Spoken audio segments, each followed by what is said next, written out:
Yo, yo, yo, yo, yo. Boom, boom, boom. Yo, what's the word, man? If you just tuning in, man, late night with Robert Man Media. Welcome. Yo, boy. Man, I'm just in here kicking it, man, having a good time late at night. Shout out to everybody that's tuning in right now with me. I'm just out here just kicking it in the late night, just talking Colorado football. Um, so man, this is how I look at the game this last Saturday against UCF. Colorado dominated. What we seen out of this offense and this defense was a win overall. A lot of things from Shedeur Sanders that you liked, a lot of things from the wide receivers, and a lot of things from just the running backs itself. Yo, yo, yo, what's the word? Talk to me, man. I'm just in here just vibing. Late night session, just talking some Colorado football or anything y'all want to talk about tonight, man. Just put it in the chat. Let me know, man. We just in here finna have Bob all have a good time tonight. What's good? What's good? Y'all normally don't let me. Y'all normally don't let. I normally don't do this. So hey, rock with me, man. Rock with me, man. We finna have a good time. We finna have a good time, man. Appreciate y'all for tuning in. We finna have a good time. So y'all let me know what y'all want to talk about tonight. We finna kick it. We about to kick it. Late night, Rodham Man Media. It's just me solo dolo tonight. So hey, we finna kick it, man. Let's talk about it. How y'all feeling? How y'all feeling? We can get into some Baylor talk. We can get into whatever y'all want to talk about. Man, let's just have a good time. Let's get the thing cracking. Let's do it. What's good? You tell me something good. Hey, listen. The boys on a bye week. They getting everything established. If y'all gonna be at the K-State game, let me know. If y'all gonna be at the K-State game, let me know. Y'all know where I'm gonna be at. Y'all know I'm gonna be at. Y'all know I'm gonna be in the building. So, hey, y'all know where I'm gonna be at. So y'all let me know. But what up, man? We got somebody checking in from Australia. What's the word? What's the word, man? Shout out to everybody in the building right now, man. Hit that like button for your boy. We just ain't finna kick it tonight. We finna vibe out. We finna vibe out. I already know that's the most complete game your boys can play today, Rob. Hey, listen. I'll be at the Cincinnati game. Hey, listen. J-Dot, let them know, man. Let them know. Hey, this is literally how it started right here. It was just me just doing this, like late night during the day, just me just kicking it, just answering people questions, answers, all types of stuff. This is really how Rodham Man Media started, and then we progressed into a panel show. So for those who just now starting to follow Rodham Man Media and didn't know how this thing start, hey, Jedi one of the ones that's been here since day one.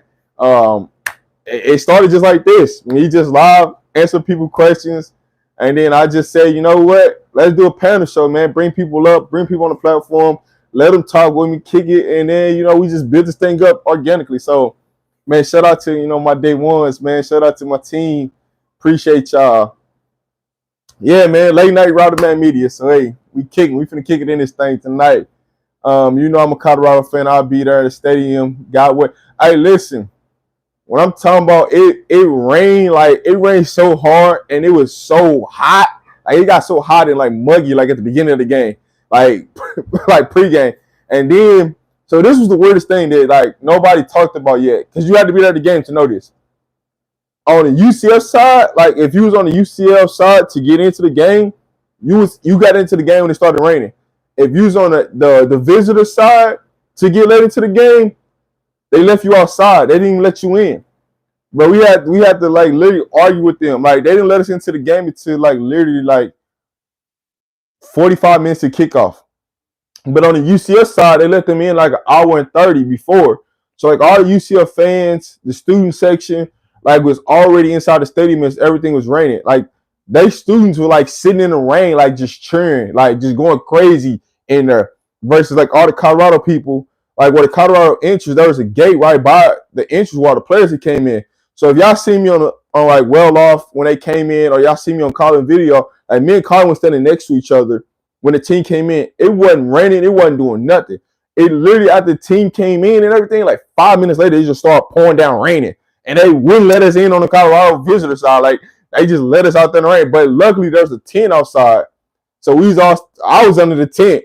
Cause I'm like, yo, I can't get all the. I got some equipment with me. I got stuff with me. I can't get wet, dog. So I was underneath the tent, just chilling, while the whole like it started raining. So it was crazy though. But when it cleared up, it was on and popping. When it cleared up, man. So, um, I got a blog coming from the game, so y'all just stay tuned. It's probably gonna drop tomorrow, the day after, but I got a blog coming. I really been like delayed on a lot of stuff because man, I had jet lag. I ain't gonna lie to y'all. That's the reason why I ain't been live like since Sunday because like I flew out Monday and like I had a real bad jet lag. So like literally I've been just sleep, just chilling. Like I didn't miss some business calls and everything. Like I wasn't doing nothing. But tomorrow I'm back in action. We gonna be back, back in action. Me, Coach Dre. So y'all gonna start seeing us back live on the regular in the month of October. I've been chilling, man. I've been letting people, do their thing. I've been kind of like staying out the way, man. Just coming on once or twice a week, and really just chilling. But now I got to crank this thing up, man, to get it back to like the old days, how we used to do it. And for those who've been here since day one, y'all know what it is. Like y'all used to see me 5 and 6 days a week. Like, hey, you knew every day, like, hey, Rob coming on. Like at this time, Rob coming on, this, that, and the third. So now, you know what I'm saying? I kind of got to wait for it. And I kind of be like this year, like, oh, man, I'm going to chill on like going live as much and doing this much. But I got to get back to what I do, man. I got to get back to how this all started. Get back to my crafts. Get back to talking to the people. Getting back to letting the people come on the show and letting them rock out because that's how it all started. Like, I wouldn't be here without y'all. You know what I'm saying? And so I can't, I took that, I'm taking that fact away from y'all because how I started my platform, how I grew my platform, how everybody knew about me was the panel. So, hey, Extreme, man, I haven't been avoiding y'all. I promise y'all. But, like, shout out to J-Dot, because J-Dot really know what's going on. J-Dot really know what's going on. But it's a lot of behind the scenes things that I've been going through, you know what I'm saying, that I ain't going to talk about out here on the live, you know what I'm saying? So it ain't like I've been really avoiding y'all. It's just been, I've been had so much, like, stuff that's going on outside of this and, like, traveling as much. But, man, I got to start, like, when I'm traveling, when I'm in the airports, when I'm doing certain stuff, man, I just want to start going live more. I'm just going to start vibing out, just kicking with y'all, man. That's how this stuff been going on. But, man, shout out to the people that really actually know what's really going on with me. And, for y'all, man, I feel bad because I'm doing a disservice to y'all because y'all was so used to me coming on so much and, like, getting y'all through y'all day. And Coach Dre giving that inspirational speech through every day. Like, y'all been so used and tuned to that it's like, I know everybody wondering, like, yo, like, what's the word? Like, what's going on? Yeah. Like, if I can show y'all my DMs of, like, people that's reached out to me, like, yo, why you not going on live as much? Why this happened? And I have, like, not been answering the question. I'm very, hey, listen, this way I get this late night edition with Roddy Man Media, man. Because I'm telling y'all, man, it ain't been tripping. Your notifications ain't been tripping. It's just, hey, we lowered the number when we go live, but we back, man. We back in action, though. But man, let's get in here, man. Let's vibe out, man. Any questions y'all want to talk about? Anything y'all want to talk about, man? We finna vibe out, man. We finna have a good time tonight. Nah, man. Really, the only day we've been consistent on going live is Sundays for sure. And then Mondays we was like being more consistent, but we've been off. But man, we back, man. And honestly though, it ain't been about personally me. So like, when I say we ain't been going live, it ain't been something that's personally happened to me. It's more of like my family stuff been happening too. And so that's more of what it is. It ain't been me. I just ain't had the time to really go live and really give y'all what y'all been wanting, give y'all what y'all been missing. So we back, man. We back. I got some opportunities, some greatness finna happen. So hey, it is what it is. Y'all boys know I gotta gain them more. I gotta sleep. Proud of you, bro. Keep doing your thing long day tomorrow. Hey, listen. Hey, my brother, hey, I know you got to gain tomorrow. That why, listen, I ain't even call you. I was just like, I'm going to let my brother get some rest, chill out. I ain't even call you because I knew I was just going to get in this thing and rock out with y'all, man. I was going to get in this thing and rock out with y'all for real. So, man, salute to everybody that's in this thing. What I want to know, like, for real in the chat, like, when I'm at these games, let me know some of the things that y'all want to see because that's really that's really the next wave of this next phase of what I'm doing. Is I'm trying to bring y'all content of things like when I'm at the game, what would y'all like to see more of? Or what would y'all like to see less of? Before I can get that to y'all. Because normally when it's a home game, I try to just do certain things. I don't try to like give y'all everything that I see. Because like when we home, I could do it like we in Boulder, I could do a lot more things and I show y'all less of what's really going on. So y'all let me know like what y'all want to see when I'm in Boulder and things are going on, and I'm just walking around, just chilling. You never know who I'm gonna be with, right? You never know who's gonna pull up on me. So y'all let me know what y'all want to see, as far as experience wise when I'm up in Boulder. Let me know. Um, and yeah, y'all just give me some topics, man. We should vibe out tonight, man. Y'all give me some topics. Coach Dre, you know what it is. Hey, I need that big dub. I need nephew to go ahead and hey, let's make it happen. He said the notification came up, and I was like, "What just?" Nah, man, I'm good. I promise you, I'm good, man. I just want to jump on tonight, man. I just want to jump on. Go to a local spot and eat and chill when you get in Boulder. So yeah, I can do that. Like I go to so the crazy thing about it is I go to restaurants all the time in Boulder and just be chilling. It's just y'all don't be knowing I'm there because I don't put it in the blogs or anything like that. But no, I could definitely go to local spots, eat there, go live, show y'all what I'm eating, show y'all the menu, things like that. So I can definitely do that, man. I can definitely do that. Content is everything. I know you might not get us the content like Bucky, but he's starting to set the bar high when it comes to the type of content he's delivering. So listen, this what y'all don't understand. Like the way they starting to do things for us content wise when it comes to Bucky, Darius, Neely, and people that work for them, is that they starting to see what the fans want, and then they starting to do more a little bit versatility in they stuff. So like now, what you're starting to notice is they're starting to do a lot of crowd reaction. They're starting to pan the camera to show y'all who really there, who not, and so that's what y'all want, man. That's what y'all want. Fan interviews during halftime. Oh, definitely. See, I'm glad you said that though, because that's one of the things that I don't do a lot of. Is I don't really do a lot of fan engagement. Like I'll literally just be panning the camera around, just showing y'all, just talking to y'all. But now I can definitely do more fan interviews, man. I think that's dope. I'm glad you said that because I'll definitely get that to you. Rob going to be the score update doing game tomorrow. Okay, yeah. I'll get y'all the score updates. I'm gonna be live tomorrow. I'm gonna try to get Coach Jay on. I can't promise you it's game day, so he might come on, he might not. But it's gonna be a little bit later than my normal time tomorrow, just because I got something to do. Like I got an important phone call I got to get on, like right when I'm supposed to go live during the normal time. So y'all be cool, but. No, that's a good thing for me to do. I'll do some more fan interviews during halftime, before the game, halftime, and after the game. Because y'all know how the vibes be after the game, right? Sometimes after the game, though, it's certain things I can't show y'all because I'll be in some places after the game. And if you know, you know. I'll be in some places where I'll be around some people. So sometimes that might be hard, but I'm gonna try to do my best to give y'all some after the game content when we at home games. When we away games, it's much easier because I don't have that much to worry about. It's more open to the public when we away games, but it's more private when we at home. So some of those things I might not can show y'all.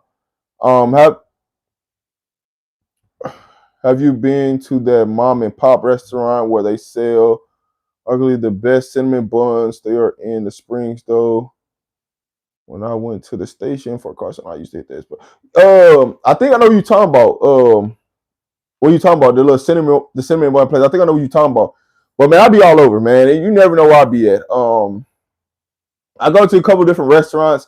If you coming out to like Boulder, the Boulder area, if you coming out to any of the games, just let me know. I can definitely tell you, the spots to hit up. A lot of places where you want to go is pretty much going to be on Pearl Street and Boulder. If you're coming out to a game, I had a lot of people hit me up saying they was going to be at the next game, which is K-State or the Cincinnati game. So I look forward to meeting a lot of you people that come out to those games. I'm always in attendance for the most part, unless something crazy come up and I'm not in attendance. But majority of the time I'm in attendance, so I ain't hard to find. I just be places sometimes where you can't be at, so you might miss me. But once the game start going on, I'm in a section. I'm in a section somewhere. So I ain't hard to find. If you wanna meet up with me, all you do is just DM me. Like a couple people DM me before the last game and stuff to meet up with me, or the last home game. So man, y'all just DM me, man. But let's get into some football talk because I know that's what y'all want to get into. So y'all let me know how y'all feel about this offense, how y'all feel about the defense, how y'all feel about special teams over the weekend from his last UCF game, man. I want to get into that. If y'all want me to get into a little bit of recruiting, how y'all feel about recruiting, we can do that, man. But I'm here for y'all. Let's vibe out.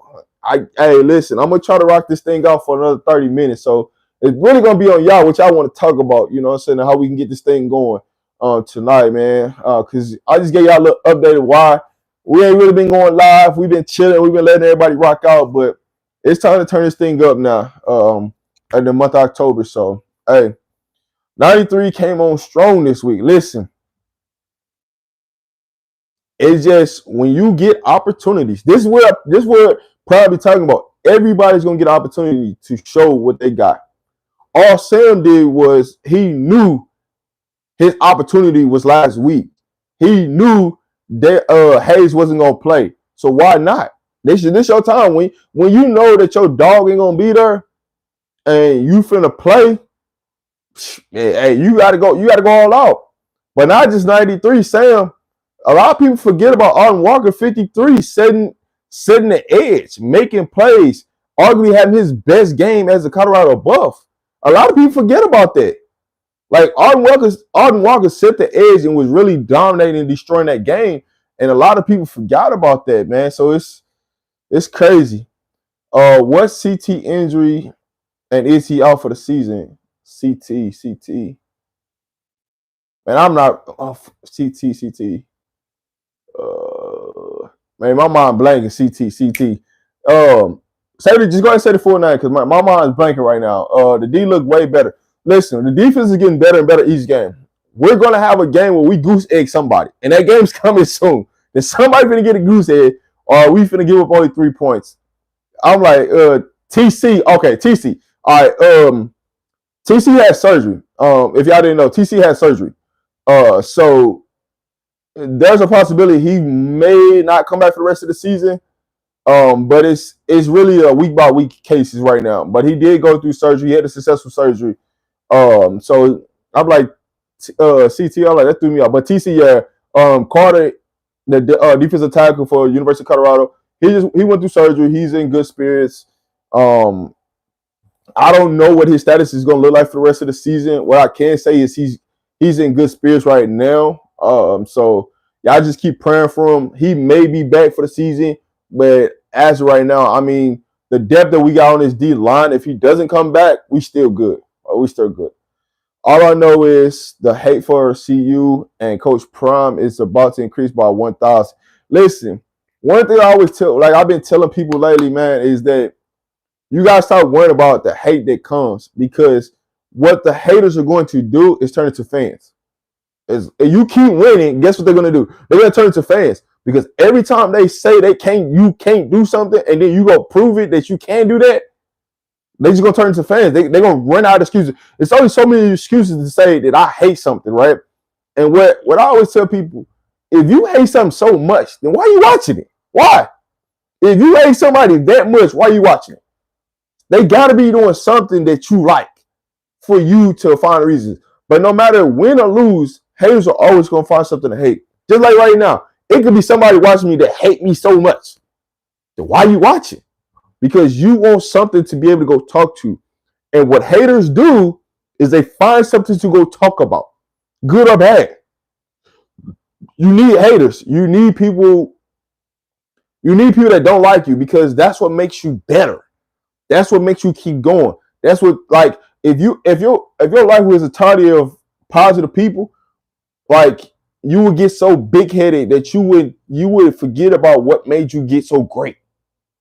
So sometimes them haters help you to understand that, hey, I must be doing something good because you hating on me. I must be. So don't worry about, who's throwing shots at Prime. Listen, the reason why ESPN is changing their tone right now is because Prime is on ESPN. That's all. As long as Prime on ESPN, you won't see ESPN dogging out Prime. You won't see ESPN throwing shots at Prime. They can't, because they need it. They need the marketability. They need the dollars from it.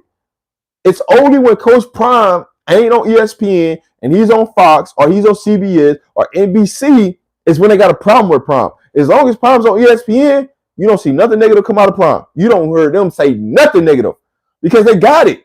They just looking for market shares. And so how they gain people is we're going to talk bad. We know Colorado's going to respond. Or if they don't respond, if Colorado goes out and do something good, guess what? Now we get to take the bid for Colorado that next week. That's what it's all about, is who can take the dollars and use them in the right way. So when people are here doing things like this, all they're trying to do is get into a bid to get Colorado for the next game. That's all it's about. It's just about money and marketing. That's it. That's it. Any ideas on potential red shirts for the season? I mean, pretty much when it comes to red shirts, you pretty much, if you don't see somebody playing, they're pretty much red shirt. That's really the easiest way I can explain that to you without having to go through like the entire roster of who's going to red shirt out of each position. If you don't see somebody playing, they're more than likely red shirt. And so the best thing that you got right now is, I know a lot of people like, man, they want to see this person on the field, that person on the field, this person. And all the people that people are asking for to play on the field, they're going to be playing for the rest of the season. It was some obstacle in front of them in the first 4 games for the reason why they didn't play. So now that those obstacles are taken out the way, now it's on them. Like y'all seen, like I don't think y'all noticed, but if y'all did watch that last, like well off the last 1 or 2, and you seen Coach Hart get on Chainsaw Chaney, because Chainsaw about to play. And everybody has been begging for him to play and to go do his thing, he's going to get the opportunity, whether he wants to or not. Because when they take Bentley off the field, when they take Hill Green off the field, guess who's coming to the game? Chainsaw and Webster. So everything that y'all been asking for, y'all about to get. That's just the bottom line.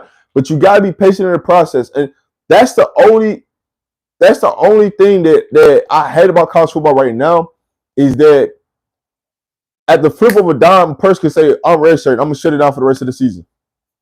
Like, say a person that hasn't played 4 games, right? Say they play the next 4 games, and they still don't like the rotation they got. They didn't play the first 4 or 5 games, right? They get their opportunity these next 4 games, and the things don't go that way. Guess what? They can just redshirt and just shut it down. Because you get 4 games and plus a playoff game. So say your team makes a bowl game, well, you'll get to play in that bowl game and they don't hurt your eligibility because you still redshirt the season.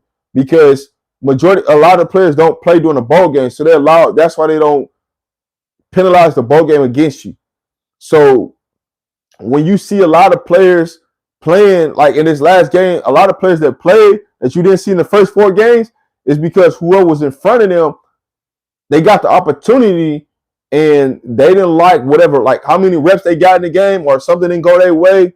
So they redshirt and shut it down. So that's just how it goes. I just hate the way college football is now with that rule. What up, Big Ike? Coach Prime is becoming a better coach. So listen, Coach Prime is still doing the same thing he did. The only thing that different, I'll say, listen, and I'm just being honest. The only thing Coach Prime did from last year to this year was he's more hands-on this year.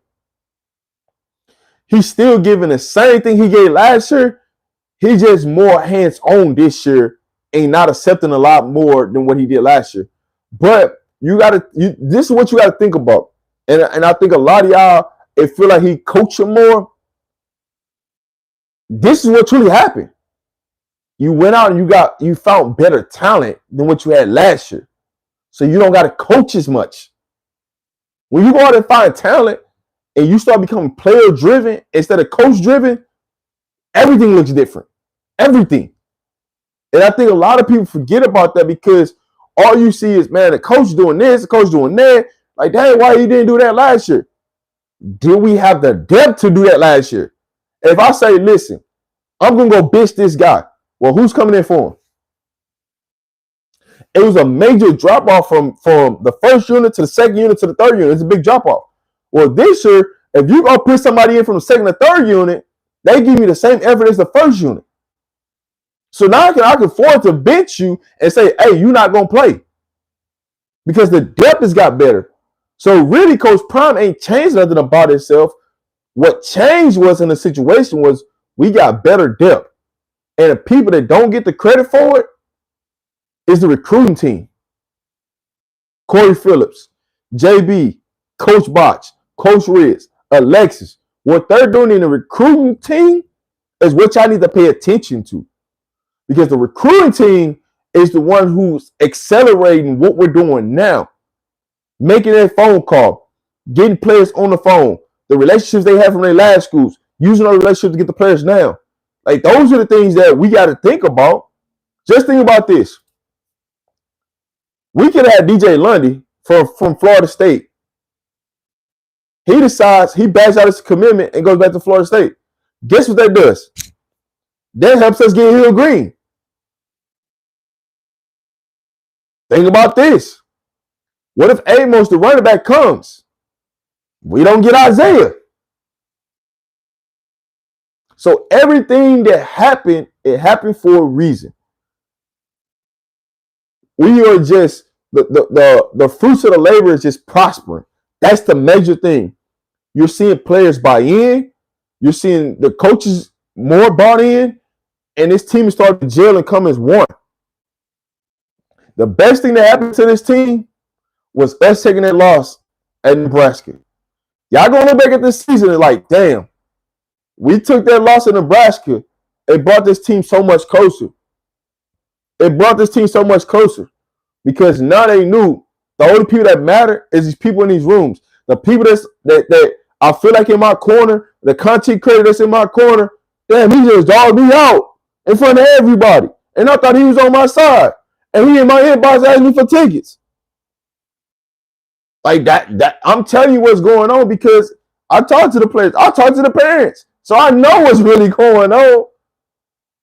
So it's like, y'all don't think, man, your tongue is so powerful that everything that you say and you got a voice, like these people are listening to that. It may not be the players, but somebody in the players' family listening to it, and it's getting bad. So y'all gotta be mindful what y'all say, what y'all put out in the atmosphere, because it might come back to haunt you. You think these players ain't heard enough of how they came blocked and personnel and this and that? Everything, I'm telling you, everything that y'all people have complained about, and I'm not just saying people that's here on this live, I'm just saying in general. Everything that people complain about, Colorado has shown you that they can do it. You say we can't run the ball, they ran the ball. You say we can't go into 12 personnel, they went into 12 personnel. You said they won't go into 11 personnel, they went 11 personnel. You say, we only got Travis and we can't do that with nobody else, they show you that. You say we can't stop the run, we stop the run. You say we're not better, we got better. So it's like everything that you complain about is happening. We just put it all together. And as you see, the more and more we spend time together, this team gets better. That's just the bottom line. Tell Coach P some players practice better than they play, just like O can play better than he practiced. But listen, I'll listen. I love that comment, but here's the truth of the matter. Prime has always been this way. If you do not show him at practice, he ain't finna give you the opportunity to show you in the game. Because he don't want, like, if you don't, and here's the biggest thing that I try to get to people understand. Like, a college coach really don't care. If you ain't turn that film on, you ain't watch nothing. If you ain't we can go out here and do all this, but if you ain't put and checked off that you watch film and show that you want to put the effort in, why am I going to invest in you? Because you got to think about it like this. And this, as fans that we forget about, everybody that we put out there on the field could cost you your job. So you put a kid out there that don't want to watch film, they don't want to put the work ethic in practice, your job on the line for that. So if this person fail, guess what you finna do? You finna go down. Because guess what? I'll tell you this. A lot of the times, Amari Miller be out there. Y'all just don't realize he out there because the play is not going to him. Amari Miller's played a lot more snaps than a lot of people think about.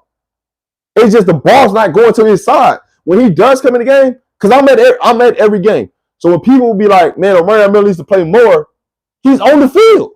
But the play just not going to his side. So it doesn't look like he's out there. His blessings, his opportunities gonna come. But you got to be mindful of this. If you put Amari Miller in, somebody's got to come off the field. That's just the truth of the matter. Somebody got to come off the field. So are you willing to sacrifice the other person that's coming off the field? If you're not willing to sacrifice that, then don't say, put Amari Miller in, because somebody got to come out. There's been plenty of times where they took in Jimmy Horn, they took in Tay off the field to put in a tight end. And most of y'all will want that. Y'all will want Jimmy Horn or Tay on the field instead of the tight end. So it's like we pick and choose like which one we want, but it's like an equal balance.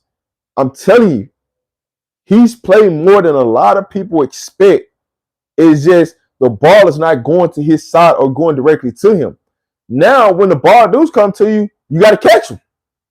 Like, there's a play where Shedeur threw one, and one went straight to his hands. Any opportunity you get, you got to catch everything come to you. That's the way you're going to stay out there. It's trustability. If I'm throwing you the ball and you ain't catching them, trustability. So there's a win. There's a probability on it.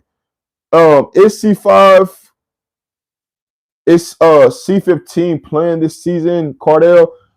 I'll say this: if he's not ready to go by Kansas State, no, by Arizona, I'll give him an extra 2 weeks. If he's not ready to go by Arizona, I think he won't play. Now, he still could play in 4 games and still redshirt the season. So anything is possible. I'm not going to doubt him and say he's not going to play, because C5 can still play in a situation. It's really going to be up to him, getting up to speed with the playbook, watching film, dominating that practice. That's what's going to come down to. But here's what I'm going to say. Let's go back to one of them things. If you want C5 to play, who's coming out the lineup? Those are the things you got to think about. And that's the hard part. Like Coach Jason Phillips got the hardest job. You got all these receivers that can play, but you only can put 4 of them out there at a time. It's only so many passes you could make in a game. Somebody don't get some touches. So if you do put them in the game, or you do get the ball to Mario Miller, you're taking away touches from somebody else. And those are things we got to think about. So how can you equally, what is a happy medium? Like, this is the question that everybody got to ask themselves. What is a happy medium for everybody to get enough touches for everybody to be happy? That's what you got to ask yourself. What's a good happy medium? So how many balls should go to who? So say if you start at the top, right? Say you start with Travis. How many touches should Travis get a game? Then who's next on your list? Is it Tay? Is it Will? Is it Jimmy? Whoever that second person is, how many touches? And then go to the third person. How many touches? Then go to the fourth person. How many touches? All right, so you take the top 4, right? Just say we're going to get them 40 touches. So that's 10 apiece, right? You're going to run 80 plays. So that's 40 touches. That's half of your touches already from your top 4 receivers taking out the game, right? So that's 40 touches. You got 40 touches. You still got the running backs that you got to equate. You still got the tight ends, and you talk about the backup receivers. So now, say you give the running backs 25. What they really been running, averaging about 25. So that gives you 15 touches left that goes to the tight ends or the backup wide receivers. So you really divide 15 touches to try to get a Mario Miller, a C5, a Hart, a Smalls into that equation. And that's not even if you throw it to the running back. So those are the things that we got to really break down is how many plays do we have to run in a game for everybody to be happy? Because 40 touches automatically instantly going to the top 4 receivers. So you got to get Jimmy Horn involved. You got to get Tay involved. You got to get Will Shepherd involved. And you got to get Travis involved. It's a lot, man. It's a lot. And those are the things that we gotta really break down. We start talking about who should play, who should not play. This, that, and the third. It's like, man, we already got so many touches. We already got so many touches in the game. So how does this break down? So what that means is, here's one of the things that it's got to happen, right? For us to get more touches, we got to be more efficient on offense. That means we got to have more 12 play to 15 play drives. That means we got to score more, right? So we averaging 31 points a game right now. That means we need to be averaging about 42 to 45 to 48 points. If y'all want all these people to play, we gotta average additional 14 points.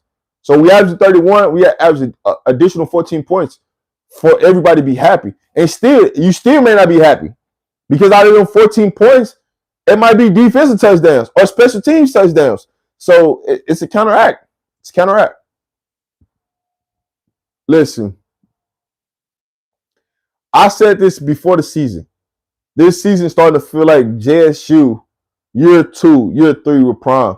I said that at the beginning of the season because I could see the chemistry and the players coming together. I could see the coaching staff and how they bought in the situation. Like, you can really see that Jackson State vibe. The only thing that's missing, we ain't got that band. We ain't got the band yet. But I will say this, and I gotta give credit to CU. They band is starting to play better. They starting to drop some hits. They starting to get something better. The only thing that I would love to see out of CU, and this is no knock on them, is better game day experience at Folsom Field. That's all I ask for. Just better experience. So, like, get the fans more engaged. If you're going to sing the fight song, don't sing it in the locker room. Sing it on the field so everybody gets to be a part in it, right? Because that's the only way this thing going to get better. Change the game day atmosphere to get everybody involved into the game day atmosphere as far as when it comes to the fans. And I think this can take off to another level. And so if there's any knock that I have on game day experience at Folsom Field, it's just literally changing the game day experience as a fan and getting more fan engagement. That's it. But it's starting to feel like Jackson State. Because one thing I can say about Jackson State, they know how to get the fans involved. And it be lit at the games. Now, can you get the fan engagement in Boulder, Colorado? That's the last piece of this. Because when that thing do get loud at Folsom, it get loud. But it should be like that all game. It shouldn't have to be, man, key third downs. It should be rocking like every job. It should be loud in that thing. It should be bouncing in that thing. And that's what I think we got to get to. Yes, late night Rowdy Man Media, man. Late night. So many people talking trash about CU after Nebraska lost. I saw this game too. Listen, if y'all watched me that Sunday after that loss, I was probably so calm about it because I knew the impact and how it impacted the season into a better situation. But all it told you was a lot of people are 50-50 on this team. That's all it told you. It just showed the true colors who's 50-50 about this team because you're going to win games, you're going to lose games. Ain't nobody going undefeated this year. Ain't no team in college football going undefeated. But you also can't lose your mind after one loss. Like, there's going to be some trials and tribulations that come through a season. Can you fight through it? Can you manufacture wins? Can you come together? Like, that's what helps a team grow. Can you become player empowerment? Like, I don't think people understand how big player empowerment is to a team. Like, how much that matters. Like, player empowerment matters. Like, when you got a team that's powered by the players and they can hold each other accountable, the coaches don't. It's much easier to coach. It's much easier. But when you got to fight players to coach, to do right, to be disciplined, it makes it for a long season. And that's what you seen last year. When things start getting tough, you start to see who's going to flake out and who's going to stand up. Who's going to quit. And what you seen last year was you seen a lot of players that quit on their old teams and bring that vibe to Colorado. And what you seen Coach Prime do is clean them out. If you were not ready to go over and beyond, if you were not ready to put the work in, if you was not ready to be disciplined, you had to go. Right? You can check off the box of being smart, but are you disciplined? Do you got good character? Are you fast? And I'm not talking about just fast on the field, but you fast to pick up the playbook.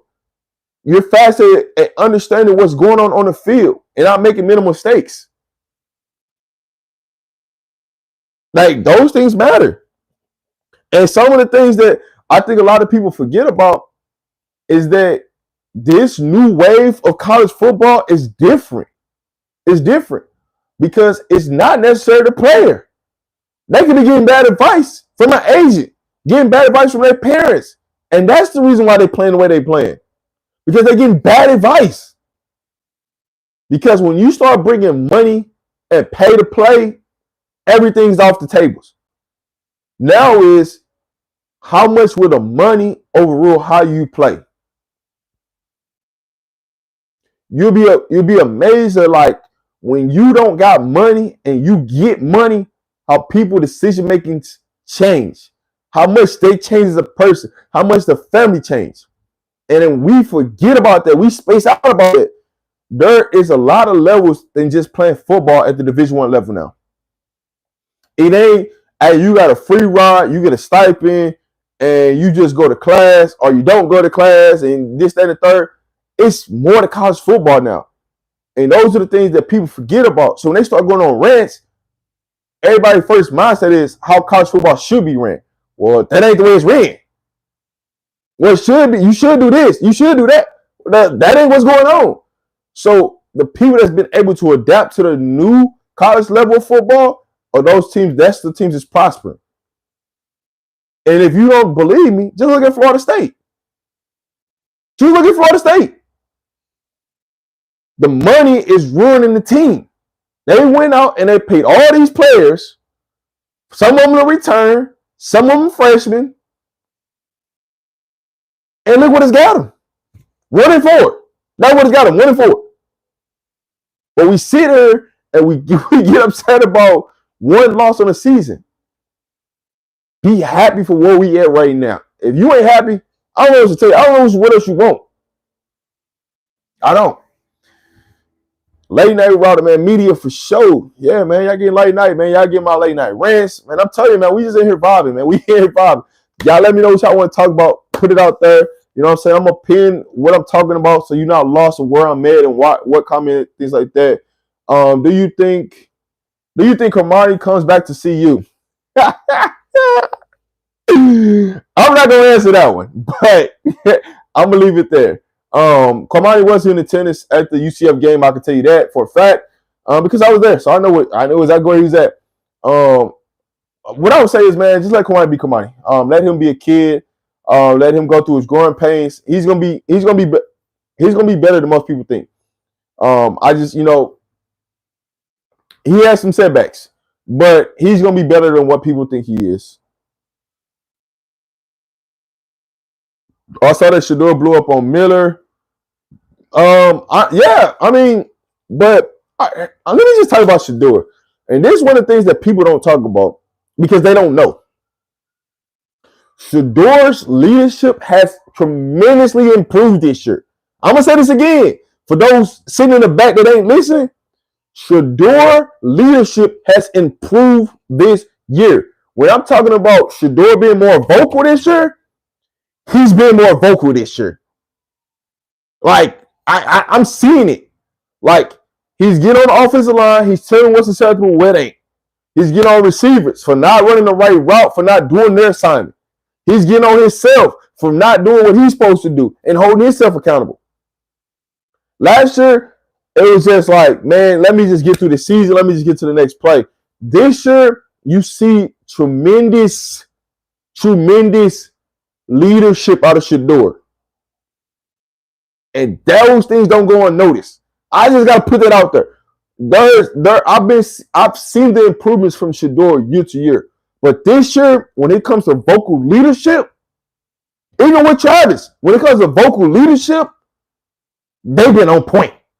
They get an A+ in that realm. They get a flat out A+ because they've been on it. And you can't tell me no difference because I've been at every game and I've seen what it looked like. I've seen it. For somebody to come in, for Jaylon Miller to go in, somebody has to come off. True. But with Jaylon Miller coming in, the person that's been coming off is a running back. They've been using him more as a running back than they use him as a wide receiver. So your wide receivers are still standing on the field, or the tight end still standing on the field, and they're taking on a wide receiver. I wanted them to run some more 12 personnel, but they didn't want to do it. Hey, just more things in the bag. We got a package for Draymond, right? When Draymond comes in, you start to see you doing more creative packages on far as things and where they use the wide receivers, where they use Draymond. So, hey, this team is doing exactly 100 of what they need to do. I've never seen a coach or coaching staff get questioned about who needs to play. Obviously, they know who they need to play. Listen, I'm telling you, like, one of the things that people don't understand, everybody wants to be a coach. Everybody can coach from the stands. Everybody can coach from the sideline. But you ain't coaching. You ain't getting paid. And one of the things I always tell people, right?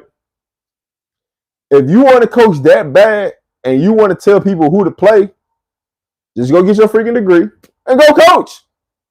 And then come back and talk to me. And for those who don't know, the reason why I say this is because I coach AAU basketball. I know what it looks like. I got players collegiately. I know what it looks like. I talk to college coaches every day. So I know what it looks like. I can tell you what it is. I can tell you what a college player goes through on a daily basis. I can tell you the arrangement, the schedule, everything what that looks like. I know what it looks like. So, everybody's got an opinion. At the end of the day, everybody's got an opinion. Everybody's entitled to their own opinion. And so you can't take things out of character, out of their own way. And that's what I think a lot of people get mixed up in is because you voice your opinion, it don't mean that it's right. But it also don't mean that it's wrong. They're going to do what's in the best interest for this team. And that's all I can say. Colorado coaching staff is going to do what's in the best interest to help this team win. Whether you like it, whether you don't, they're going to do what's best interest for this team to win. And that's just the bottom line. Who is this next? Hunter Prime pointed out. If you don't know who that is, you ain't been watching Colorado. Because he's been all over the place. He was a running back in the spring game. So if you don't know who it is, we talk about number 17, right? He was a running back on the spring game. He played wide receiver. He played DB. Obviously, I honestly can't wait to see him on the field, to be honest with you. He did play late in the UCF game as a corner, so there you go. If they play Travis less, those players can play. Okay. So you want to take the best player off the field for somebody else to play. So who are you referring to when you say take Travis off for people to play more? And what side of the ball? Are you talking offensively or defensively, or take Travis off the field so they can play more? Because guess what? It doesn't really make sense to take Travis off the field. Because guess what? When they can't move the ball and when things go south, guess who the ball goes to for them to get back on track? Travis. So if you take the best player off the field, they can win you a matchup at any time that you can throw the ball up and he can come down with the ball 80% of the time. If you take him off the field, then what happens? Because you've seen what's happened when Travis is not in the game. They struggle to move the ball at times. Wide receivers are dropping passes. That's just the truth of the matter. So if you take Travis off the field less, what happens? Just saying. How many recruits do you think we end up with after signing day? So, like I told y'all, this recruiting class, like if you've been watching me, I told y'all from day one, this recruiting class is going to be the biggest recruiting class CU has had in a while. I expect them anywhere between 20 to 26 players out of this class because we're so senior dominant in this team right now and graduate that it's going to open up. We got at least about 40 to 45 roster spots that's going to be open when this season all said and done. And that's from like players that's going to transfer out, players that's going to NFL, and people that's out of eligibility. So we're going to have about 40 to 45 roster spots open. So we got room. We got scholarships. And then on top of that, what you got to take into account is that the scholarship limit, if it gets approved, it's going to raise up to about from 85 to 105. So you're going to have additional 20 scholarships available. So you're going to have some wiggle room to play with. But now, if they do get the 20 scholarships, walk-ons you may not have no walk-ons. So those are the pros and cons about the ruling that they're trying to do. So Just be patient with that because it changes. It's gonna change year to year. You have a small room for error with the amount of completions. You have to make each one count. You do for sure. Happy for Shepard redeeming the catch. Listen, man, y'all just be patient, man. Like that's why I told y'all. That's why when we did a pregame and I did my final breakdown of that game, and I said Will was going to be the person to watch out for that game. The reason why I said that because I already knew they was going to be keen on Tay, they was going to be keen on Jay Fall, and they was going to be keen on Travis. So what does that leave you? It leaves you nothing but for Will Shepard to go crazy. I already knew what was going to happen. I knew it.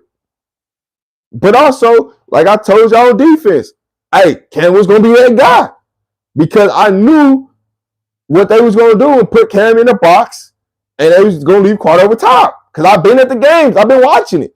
So it just put two and two together. The two people I said was going to have a breakout game and it was going to do it, he did it.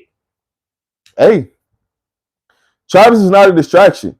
Here's the problem that you don't realize. Travis actually helps everybody on the field. Travis be wanting plays to go to other people to open up the entire field. That's what y'all don't be understanding. Travis draws a lot of attention, but he opens the game up for everybody. So that makes it easier for you to go out and make plays. Because you imagine if Travis wasn't on the field, cool. What are we going to do? We'll double horn, we'll double Tay, you take those away. So now you better hope that Will can win on the outside. That's what you're going to hope. You hope Marion Miller can get in and make a play, right? That's what you're hoping. It's hope strategy. Well, if you got Travis in the game, guess what? That leaves you one-on-one with Miller. That leaves you one-on-one with Jimmy. That leaves you one-on-one with Tay. And then if they put in Timmons, they leave one-on-one. So Travis really opens the game up for everybody. Because to be honest with you, if you at the game versus watching on TV, there's a lot of times where Travis is open and Shedeur don't even look at him. So he actually benefits the offense more than he hurts the offense. He actually opens the game up because guess what? With Travis Hunter in the game, you can't load the box. So it gives us opportunity to run. Because if you load the box up and you give Travis Hunter one-on-one, it's going to be 6. And I promise you ain't trying to get that up. So, hey, that's what it is. Let the coaches coach. Whoever needs to be out there will be out there. Stop questioning certain players. Out there, there's a reason. Hey, it is what it is. Amari Miller is a big play kid. Listen, here's what you got to understand with Amari Miller. Amari Miller is going to be a great wide receiver for the University of Colorado. When Travis leaves, when Webster leaves, when Horn leaves, when Tay leaves, guess what? He's the man. He's the number one wide receiver. So he's going to have every opportunity. He's going to have every opportunity to get 1,000,001 catches because he's the man next year. You just want to see him develop, put it all together, get out there in the field. Literally, this is what y'all understand. Whatever Amari Miller gives us is a plus. It's icing on the cake. It's icing on the cake because people are not coming in to scheme for Amari Miller. So he's going to be able to come in and make plays and dominate, score touchdowns, and get big play opportunity because they're not keen on him. That's what you want. And he's out there on the field. Like, literally. Amari Miller's out there on the field. I promise you, he's out there on the field. He's going to get his opportunities to shine. He's going to have another big game before the season over with. I promise you, he's going to have another big game. It's just a matter of them just getting the ball to him. That's it. But it comes down to you got to study your film. You got to be locked in at practice. You got to put the work in. But I believe in Amari Miller. I believe in all our wide receivers. I believe in them all. Literally, it don't matter what wide receivers you come out there. Because as long as Travis is on the field, it's one-on-one coach for everybody else. You just got to do your job and get open and let Shedeur do his thing. That's it. You should be the game day coordinator. Nah, man. I don't want to be the game day coordinator. I mean, if you talking about game day, if you talking about like legit game day coordinator, bro, I had that thing jumping. If I was in there, we be jumping. Hey, listen, we finna turn this thing up. I'm gonna have everybody in the stadium rocking. We doing a bunch of giveaways. We listen. When I tell y'all, I like what UCF did. I gotta give credit to UCF, and I'm being 1,000. I ain't talking about the game. I'm talking about they actual game day experience outside the stadium. I gotta get to them. I gotta get to them because they took care of the fans outside the stadium. They took care of the fans. Like you had people walking around there with an 8-pack of Powerade for free. They was giving away food. They was getting everything at the stadium. They made sure you stay hydrated. You had something to eat. Like they was doing all this stuff outside the game day experience. And then when you came in the stadium, you seen like how involved their stadium was. And so when they called the bounce house, like their stadium was like legit involved in the game. Like every down, like, bro, I promise you, every down see you had, they was playing. Let's go, Carl. Let's go, Carl. They didn't waste a third down. On first down, they calling plays. They trying to hike the ball. And you in the background. Let's go, Carl. Let's go, Carl. Like game day experience. I got to give my hats off to UCF because they did their thing. And I wish we copycat some of this stuff. Being honest, I wish we turn the lights off sometime when we score touchdowns and let the lights play. Hey man, let's get the crowd involved because when you get the crowd involved in Boulder, it just hit different at Folsom Field. It just hits different. I'm telling you, it does. Exactly, Rob. The Nebraska game showed us who we really are. Hey, listen, man, it's trying to tell you, is the alumni 100% behind the team? Listen, the alumni is one, like, forget 100. They're 1,000% behind this team. Man, you'll be amazed. You'll be amazed. I thought about Ray Lewis.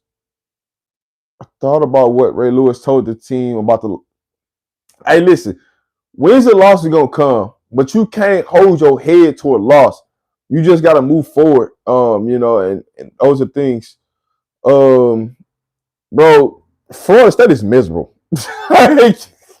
Florida State is miserable. Hey, listen, I won't lie to y'all. This thing, the thing going on in Florida State, I promise y'all, I am so thankful that some of the recruits that we was recruiting last year did not come to Colorado. I promise you. Some parents that did not come to Colorado, I am glad they did that their son didn't come. I'm telling you, it would just been a headache.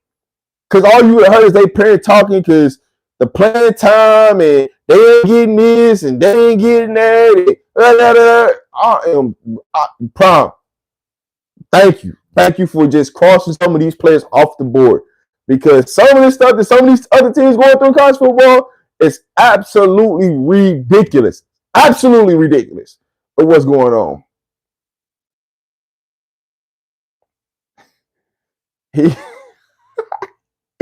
Hey, Jay, you funny, bro. Let's talk about Shedeur. Rodderman, what do you think about the possibility of getting Cardell Smith? George Seaton left. Listen. We got a real possibility of getting Cardell Smith. We got a real possibility. I'm talking about, imagine this. Just pay attention. You got Jordan Seaton as your left tackle. You got Cardell Smith as your right tackle. You got the possibility of Tyler Brown coming back as your left guard. You got the possibility of Hank coming back as your center. Another year under his belt. And all you got to do is replace a right guard, which Kareem Harden is right there because he can come back. You're working with something. Guess what? Hey, Juju, you got your book tackles. Your whole time you got your book tackles. You got your book left tackle. You got your book right tackle. I'm trying to tell you, it's there. It's there. But I tell you, I like the odds of Colorado.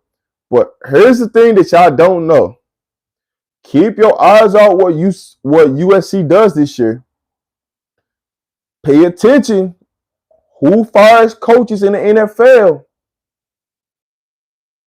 Because I don't think Lincoln Riley going to be there next year.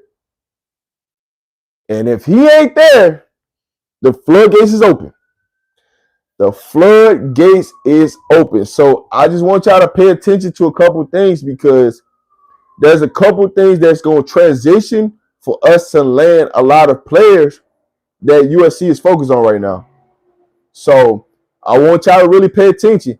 The big key, the puzzle piece to this all, Lincoln Riley might not be at USC.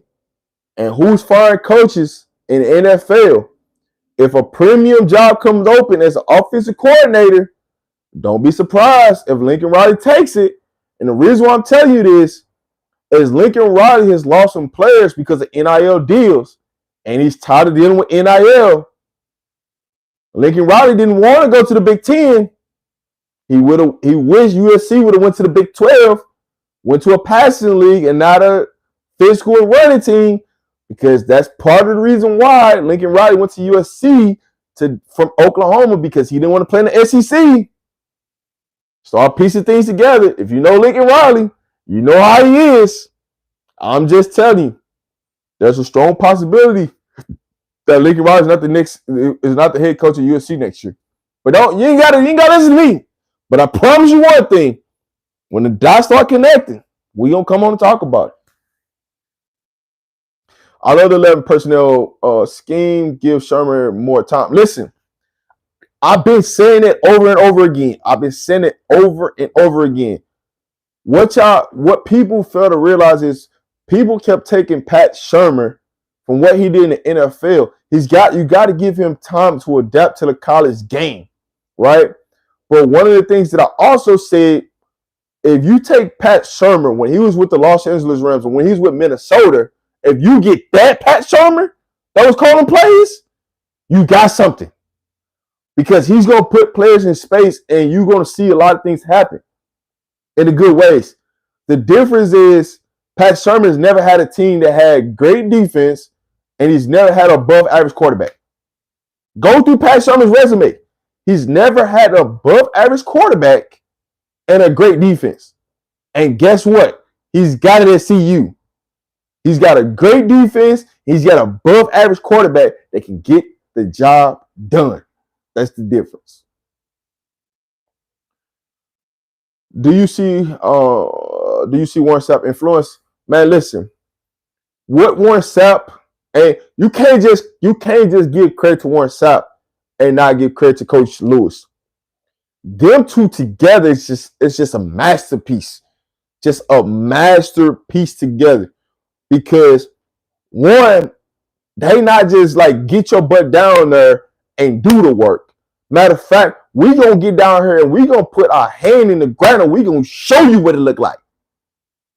And when we get done showing you, that's what we want. You gonna go out there and do it. And after you do it, we gonna be on the sideline dancing. Cause I don't know if y'all been watching Sapp. When them boys make a big time play, Sapp over there dancing. He dancing. Like he getting with it. So hey, if you want to talk about Warren Sapp, you gotta talk about what Coach Lewis is doing. Because I don't want Coach Lewis to be undercredited because all we know is the Hall of Famer Warren Sapp. Because both of them together, and then you put Coach Dancy and what he's doing with these edges. You cooking. Hey, we still got more work to do. And when y'all start complaining about we ain't getting enough pressure, we ain't getting enough sacks, the pressure's been there. We just ain't finishing the plays. And when y'all seen us finish plays at UCF, guess what happens? We end up with 5 sacks. Could have been 6 or 7. We just got to finish the play because we getting there. We getting home, right? So what you looked at the previous game was we was getting pressure on the edges, and they was climbing up in the pocket and taking off, and our defensive tackles was spreading so wide that it filled gaps.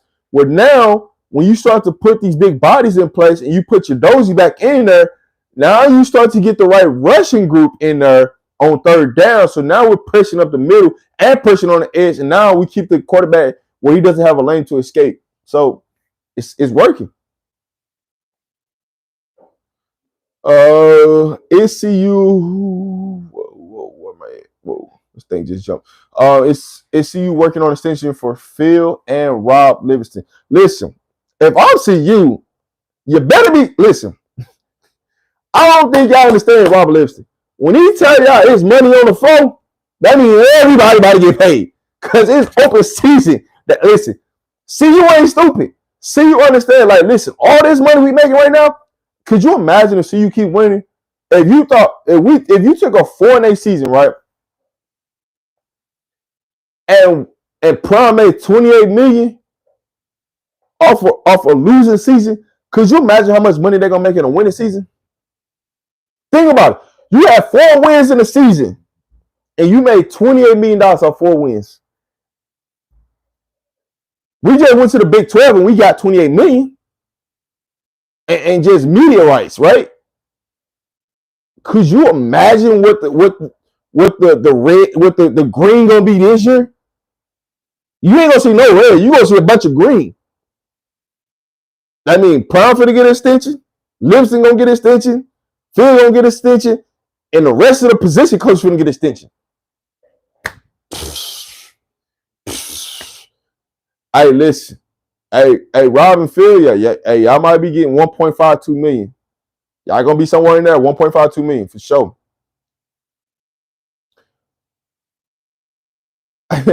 Side table our players talking, walking that walk. Hey, that's for sure. Our donations starting to see the light. Listen, the donors always seen the light. They was always behind Coach Prime. Like, that's one thing I say. Like, when people say we didn't have the bag, it's just the donors wasn't finna just pay for anything. It's got to be worth it. They got to see it. They got to want it. They got to feel it. And so they felt a little bit of it last year, but they didn't know how real it was going to be. Now they see when you give them the opportunity, you put the money behind it, and you put the money in the recruiting, this is what happens. You put the money in the right people. That's what happens. That's what happens for sure. Let's see.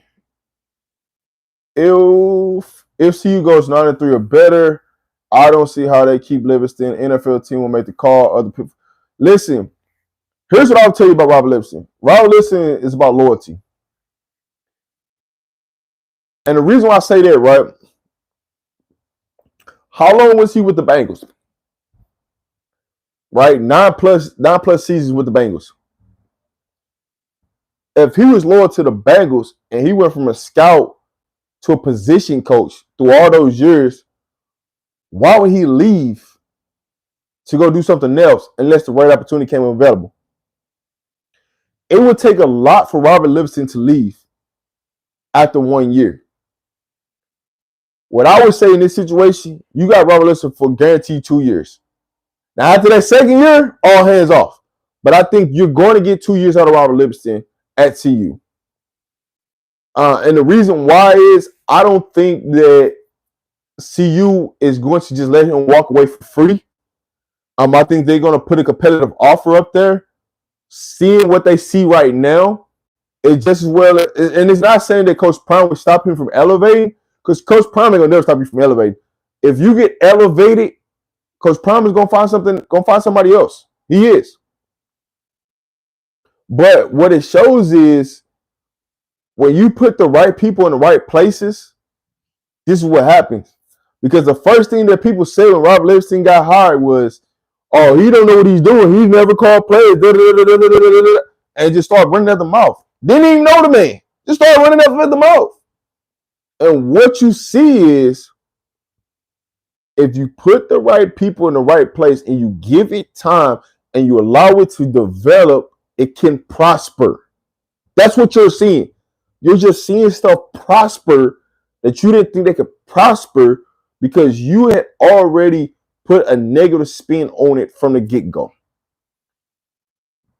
They still got a lot of work to do, but I do believe if we stay on the trajectory that we on right now, we're going to be in great hands. No doubt about that whatsoever. They already go. This extension litty. I can tell you right now, the minute that game over, after that 6 win, you can write everybody a check. You just go ahead and write everybody a check. It ain't even going to matter no more because literally, they already said we couldn't get 4 wins. We'd already checked that off the box, right? So now when you get the 5th win, you can check that off because now we already beat last year. When you get to the 6th win, yeah, hey, just go ahead and just open, just open it up, just Put a blank check out there. Here you go. Just go ahead and cash it because it's right for you. Because now, no matter what you say, they already got to the 6th win. Now, how many games is it going to take them to get to the 6th win? That's going to be the key. By the end of this month, we should be already over 6 wins. I'm calling it right now. By the end of this month, we should be over 6 wins. Or at or over 6 wins by the end of this month. That's what I'm calling. You don't gotta believe me, but that's how I see it. To be honest, I really see a real path to the championship.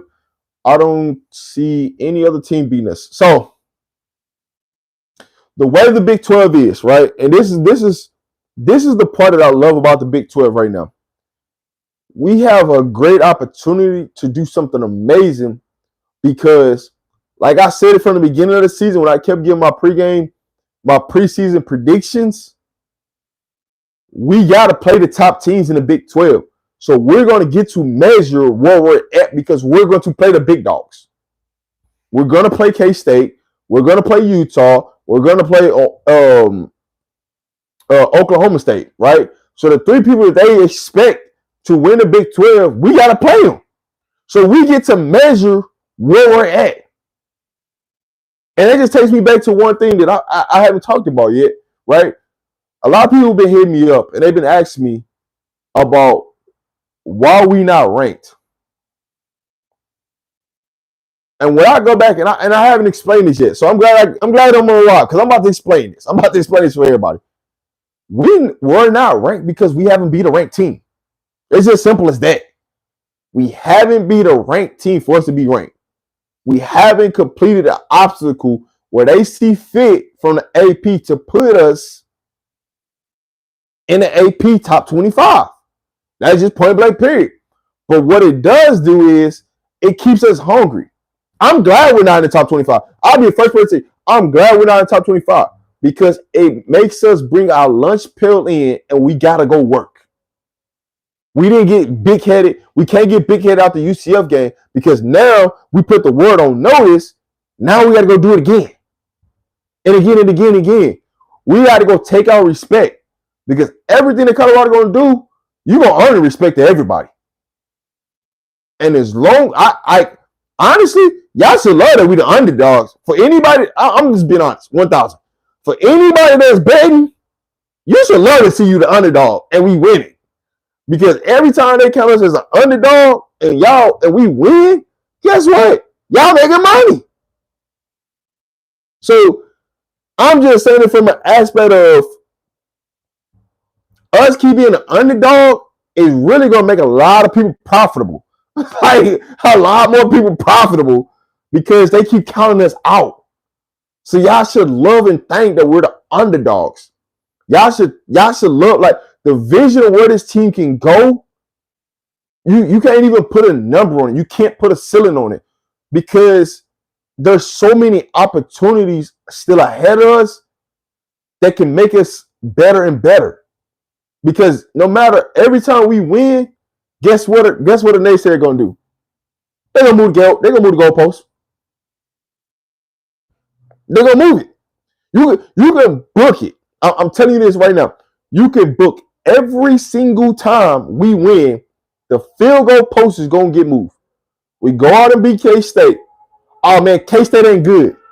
Why would I tell you? We can go out and dominate K-State, and why were they gonna say, "Oh man, K-State wasn't good, man. They just a 2.0 version of UCF." That's exactly what they gonna say. They just a 2.0 version of UCF. Oh man, they ain't this. But no, this is the same team, legit the same team that y'all flat out here and said they gonna win the Big 12. That y'all put into the playoffs.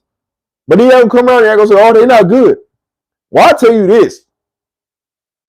Kansas State should have more losses on a resume than what they got right now. Because Tulane got robbed. Tulane got robbed. I'm telling you this right. Tulane got robbed. Kansas State should have more losses on a resume. But that's a conversation for another day. But back to Colorado. When you look at the road, the path to the playoffs, to the Big 12 championship, Colorado got some favorable odds. They got some favorable odds. Because think about it like this. You go out and beat K-State. K-State has 2 losses. So you're automatically 2 games ahead of them, right? The undefeated teams that's in conference is BYU, Iowa State, Colorado, and it's another team. It's another team, but I can't think of who the last team is. So when you look at those teams, right, we don't play BYU, so we don't really got a chance. But BYU and Iowa State got to play each other, right? So somebody going to take a loss there. Guess what? BYU still has to play some of the big dogs. Iowa State still got to play some of the big dogs.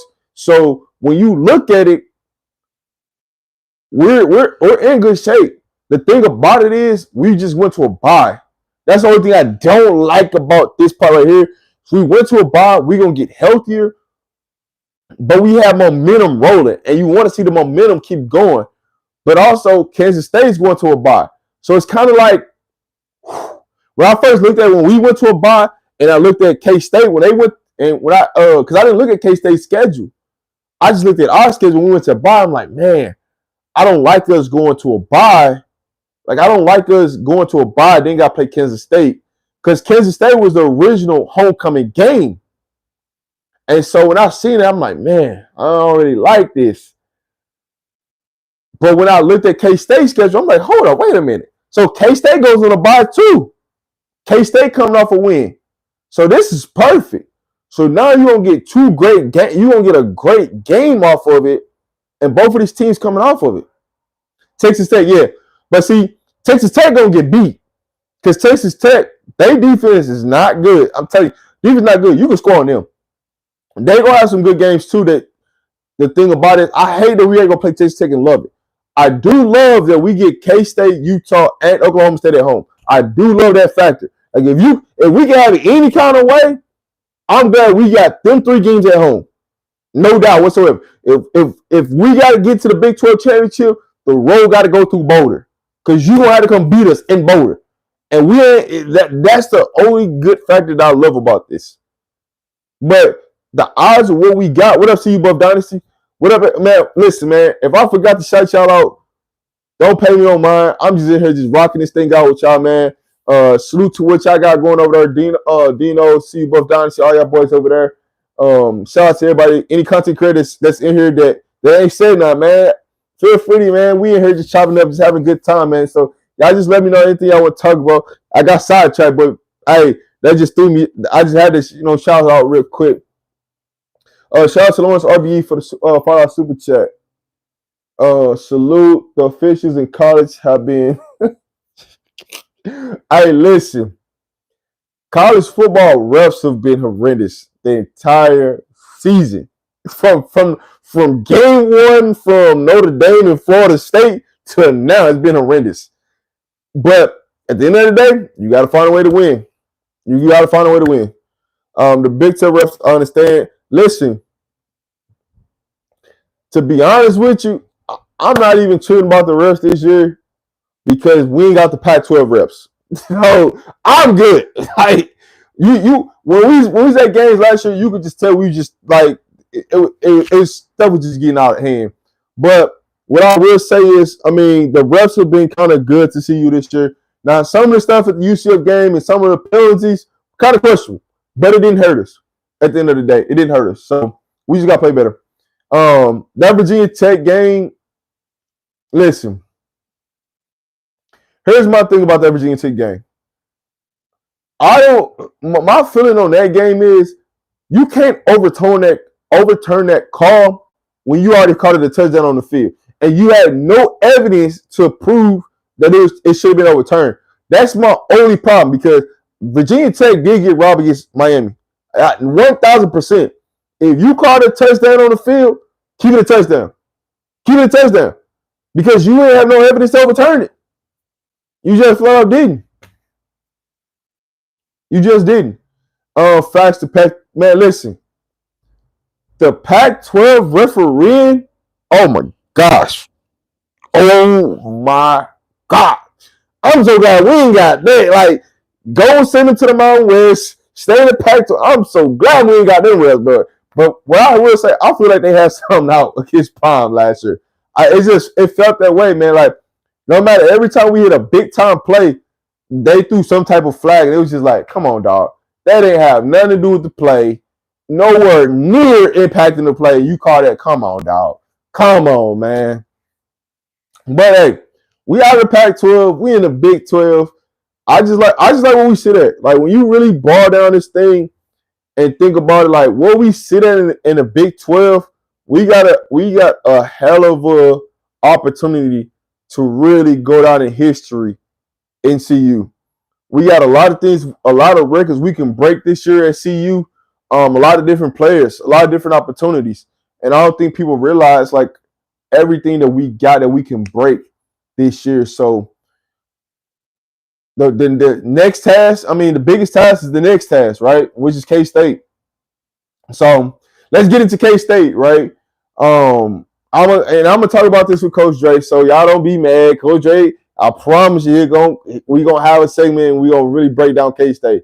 So I'm just giving you a little glimpse of it. But when Coach Dre comes, we gonna really break down K-State, really break the levels up to it. But just this is my overall thoughts just right now without just doing it right on the fly. When you look at K-State, they are very similar to UCF. When you look at I'm going to go with their defense. I'm going to start on defense, our offense versus their defense. K-State does not have the players to match up with us in man, so you're going to see them play zone. They don't have the personnel to match up with us in man-to-man. When they talk about their DBs and their safeties, their secondary in general, they don't have the manpower. So you're going to see a lot of zone. You're going to see a lot of cover 2, a lot of cover 3, even sometimes cover 4. But you're going to see a lot of zone. Their linebackers are physical, but they can't really play in space. You can score, you can't throw on them. If you go back and you watch the Tulane game, you watch the Oklahoma State game, what blows my mind with that Oklahoma State game is how bad Oklahoma State played, and they still had opportunity in that game. I'm talking about Oklahoma State just gave K-State that game. What they did, they was just being silly, because when you go back and you watch that and you look at us, you give us some of them same opportunities like they gave Oklahoma State, we'll blow K-State out. I'm telling you, if they give our offense them same opportunities that they gave K-State offense, we're gonna blow them out. What I will say is this: I want us to go into the pistol formation. I want us to run the ball, because they gave Oklahoma State the opportunity to run the ball, and they were successful running the ball, and they just stopped running the ball. Because Ollie Gordon, if they would have kept running the ball, Ollie Gordon would have had a good solid 280 against K-State. Easy. Like they were opening holes. Even in the passing game, they were giving opportunity for Oklahoma State to make plays. Oklahoma State just didn't capitalize because the quarterback was just being stupid, and he gifted them a couple of interceptions where passes were, come on, dog. Like there's 2 or 3 people open when you could throw it, and you throw it to the person that's in double coverage. Like, come on, man. Like it just didn't make sense. But I will say, K-State will give you opportunities to go score. K-State whole motto is bend but don't break. Like they're gonna give you opportunities to go make plays, just don't F it up. That's literally what it is. They're gonna give you plays, just don't F it up.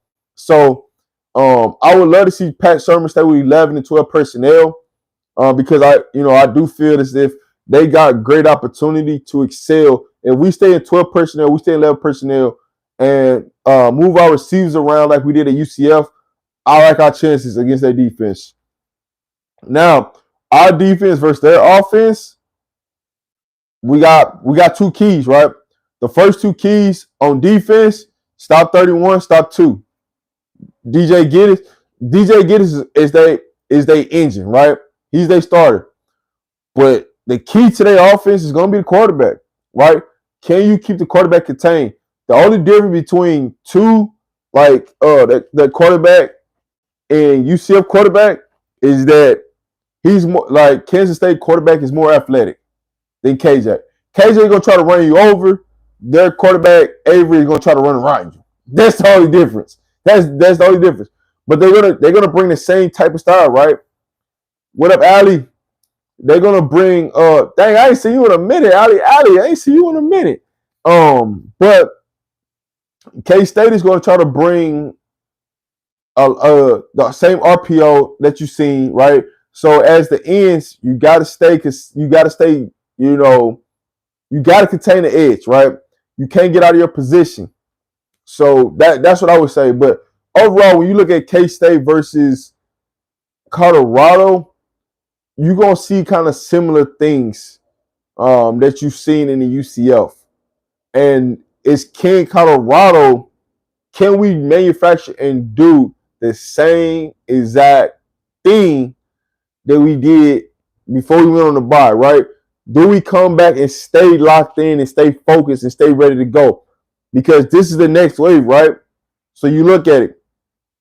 We got K-State, we got Arizona, we got Cincinnati, we go on the bye, right? And then we got 4 games left after that, right? So the first half of your schedule is done. So now you're in the middle of your this schedule is literally in fours, right? So your first 5 games out the window, that's your first window, right? Now we're in our second window with our next 3 games. Then we go to our third window for our last 4 games. And then our fourth window is, the Big 12 championship, the playoffs, or bowl game. So we're in phase number 2 of this season. Now, can we keep the same amount of focus in phase 2 that we had in phase 1? That's going to be the key, right? Because phase 2 is the make or break of the season. This is the real make or break of the season. This is the major break of the season, right? Phase 2 determines what we're going to do in phase 3. And all we want to do is go 1-0. Just 1-0 every week. Let's just complete this mission against K-State. We could complete the mission against K-State. Now let's complete the mission against Arizona. Complete the mission against Arizona. Then we complete the mission against Cincinnati. Boom. We complete these 3 missions. We're already bowl eligible. We complete these 3 missions. We're bowl eligible. So now phase 4 is now, what do we need to do to get to the Big 12 championship? So I don't want people to get ahead and start talking Big 12 championships or playoffs or anything like that, because we got to win phase 2. We already won phase 1, right? 4-1. We got to win phase 2. And that's the next mission. How do we win phase 2?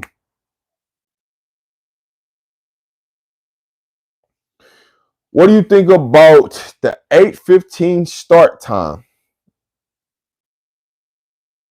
The only thing that sucks about the 8:15, I'm not gonna lie, this is the thing that interests me. Every time Colorado has an actual 8:15 start, and I'm talking about the game, every time we have that start and we're in Colorado, weird things start happening, but we always win. Like, something weird always happens when we get that 8:15 start in Colorado, but we always come away with the victory. I don't know what it is. I don't know why, but it's something always happens weird when we get an 8:15 start. Now, the reason why we're getting this 8:15 start is just due to the fact that the ESPN slot times, because that's that's their prime time slot. That's non-SEC. That's where the problem comes in. Because they signed that big lucrative deal with the SEC, this is why we get that 8:15 slot time. So you got to ask yourself, do you take the revenue from ESPN to go play on another network to not play 8:15? Because had we played on Fox, then we've been put in that 3:30 slot. Well, it wouldn't have been 3:30 Colorado. It would have been 3:30 Eastern. So it would have been 1:30 Colorado time, which would have been fine, which would have been perfect. But because Fox didn't have the bid for Colorado, because you got to think about all these networks, the best thing about Colorado is they're getting bidded on every single game. So that's why all the games, like if you look at the schedule and they say to be determined, is because all the networks is getting a bid to like who gets Colorado each week. So the revenue share can actually get higher because we're not locked into one network. Say if we was locked into this Fox, right? We kind of know what times we're gonna play because you know what time slots Fox have. So then it's gonna be going off of, all right, who's got the number one game of the week? All right, cool. You in this time slot. Who's got the second? You in this time slot. Who's got the third? You in that time slot. So that's pretty much how ESPN works. So like they time slots when it's not a SEC game, it's 8:15 or the 10:30. That's the two time slots because the SEC takes up their noon slot, they take up their 2:30 slot, they take up their 5:30 slot. So the next slot available would be that slot. So that's the reason why we're playing at 8:15 is because all the SECs they getting paid to be in certain time slots. So we get the first time slot that's not SEC game, and that's the reason why we're at 8:15 start. Do I agree upon it? No, because I feel like if we got the number one slot and you said we the number one slot, then you should make the SEC move one of their games that is irrelevant and move their game back and move us up. But you got to think about it from this standpoint too. Also, the SEC teams are on majority of their teams are Eastern Standard Time. So unless the game was like in Missouri or Oklahoma, then it would make sense for them to take the 8:15 slot because it wouldn't hurt them.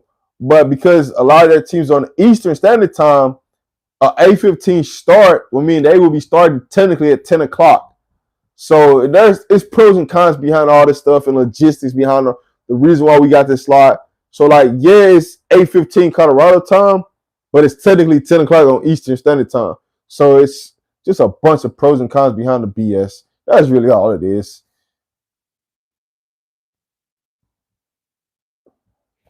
Can see you have some practice at nighttime. Really, practice is going whenever Coach Prime wanted. I mean, they can practice at nighttime, which I'm pretty sure if I had to put my money on it, Colorado's going to practice at nighttime, especially as it get closer to game time, so their bodies are adjusted to playing at nighttime. Because majority of the time we practice during the day. So like because we're going on a bye, we practice during the day. We give them opportunity to go to class, get all they work done, study, and do all that stuff they have to the rest of their day. So that's kind of why CU practices in the morning. They do weights in the morning so they can get everything else out the way. So you get meals, study home, film study, class, you can get all that stuff out the way. So when you look at Colorado, they will practice at nighttime as it gets closer. So like you'll definitely walkthroughs will definitely be at nighttime around the same time that they play.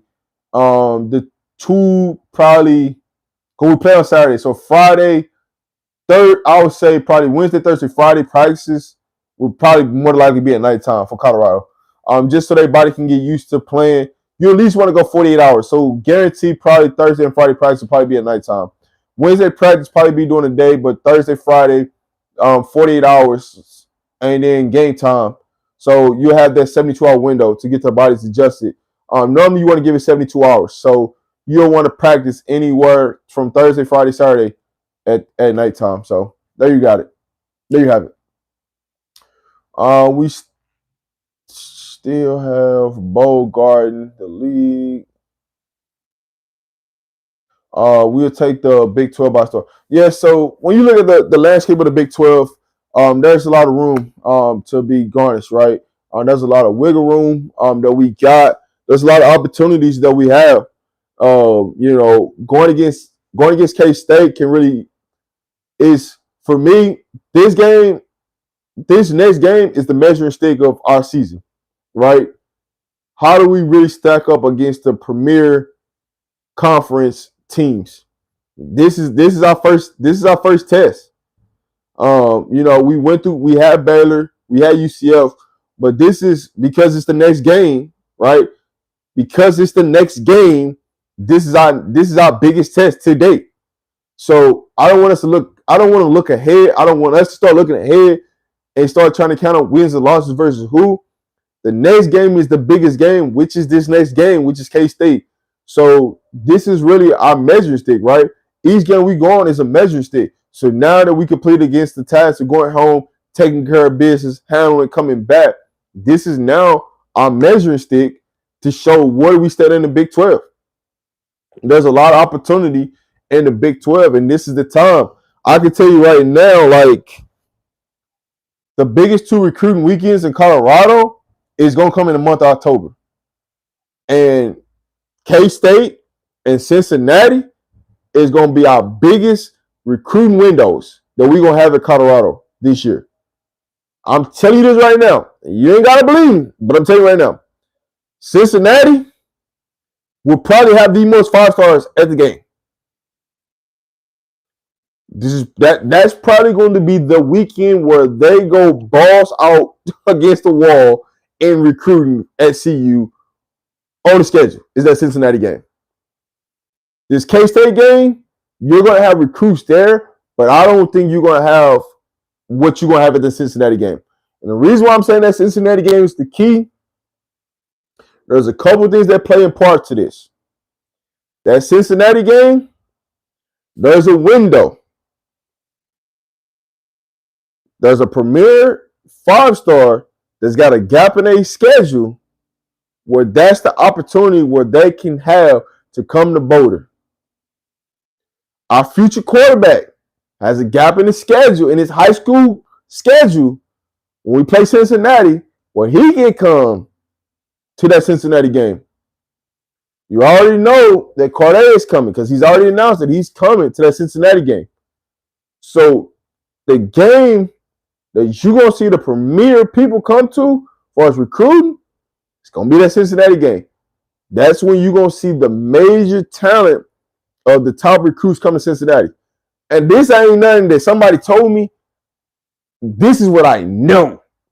Because when you start to look at high school recruiting, like when Colorado's after somebody and the kids start to talk about a schedule and like when they can possibly come, all you gotta do is go to their high school games and start looking at where they got a gap at their schedule.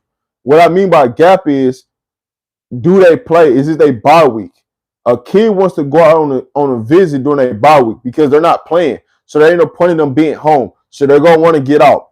And depending on the state, depends on when you kicked off the football season. So say like if you're in the state of Georgia, you're going to get a lot of Georgia kids that come to Colorado to Cincinnati week because Georgia starts football earlier than most states. So majority of the time, their bye weeks are like 2 or 3 weeks of gap time because they start their season so early. So that means that kids in Georgia can actually knock out 2 or 3 visits depending on how their schedule sets up.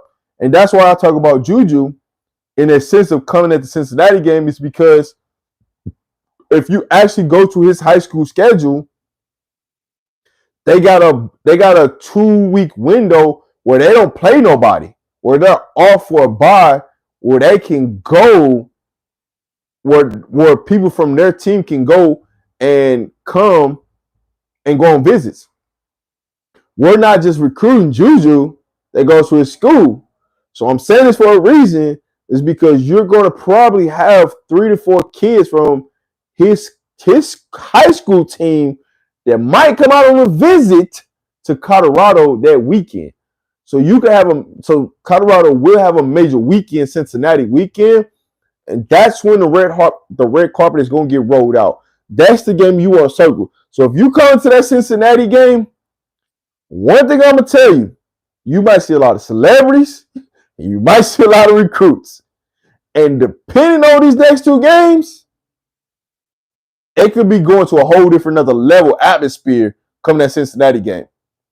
You take care of business against K-State, you take care of business against Arizona, I promise you, that last game against Cincinnati, it's going to be through the roof. It's going to be epic. It's going to be a movie. And you're going to wish you... Oh, got the tripping. Do you know the CU players by schedule? Are they off until Sunday? So the players are off. What they're doing is totally upon them. It's up to their discretion. But they better be back by Sunday because Sunday starts a work week for the new week, and it gets you back into, just like a regular week. So most of the players are probably going to go do something over the next couple of days. Coaches are going to be on the road. They're going to probably be scouting. They're going to be doing more scouting. I'm going to be honest with you. They're going to be more scouting. They're going to be going to go check up on some people. So you're going to see the recruiting team out. You're going to see the recruiting team a lot active on Twitter. You're going to see a lot of people active on Twitter. So, X. Let me stop calling Twitter. It's X. But you're going to see a lot of presence from Colorado in the social media world this weekend. As you can see, Travis is already back streaming, gaming, doing all that stuff. You're going to see a lot of activity going on from Colorado over this week up until Sunday. Once they get back to Sunday, it's back to work. What you might see from Well Off Reach the People and the pregame show, I mean, they're going to drop something. What they drop, what they don't drop is totally up to you. Because all y'all complain about, y'all want to see less from Well Off and them not show this and them not show that. All they did was just take y'all word for it, and they did that. So, when people complain about, we don't get to see this now, we don't get to see that now. Well, biggest, when y'all start complaining about, they kept showing this and they kept showing that, they kept doing all this, and then they give you less. What are you complaining for? They follow what y'all ask. So don't expect, during the bye week to see a lot of content. You're going to see some content. But how much content is going to be, that you might see some players do a couple interviews here and there over a couple different places, being that they're on the bye. They might pop on some people channels, some people platforms. You never know. So just be gracious, be mindful. I'm telling you right now, it's going to be a weird week. Like I'm telling you right now, it's going to be a weird week in college football because Colorado's not playing. So just brace yourself for it because it's going to be a weird week in college. It's going to be a weird week in college football. I'm telling you this right now. So don't get to looking crazy. It's going to be a crazy week. So what I get from, content creators is a lot of stuff is going to be redundant. I'm just being honest. No matter what channel you go to, who you talk to, who you don't talk to, who you see, who you don't see, a lot of the content is going to be redundant because Colorado's on the bye week. There's not going to be a lot to talk about. You're really going to be talking about what's really going on in college football or something that the naysayers can see. That's just the truth of the matter. So it is what it is, but you're going to see something. But once they get back to Sunday, that's when things will be back to normal.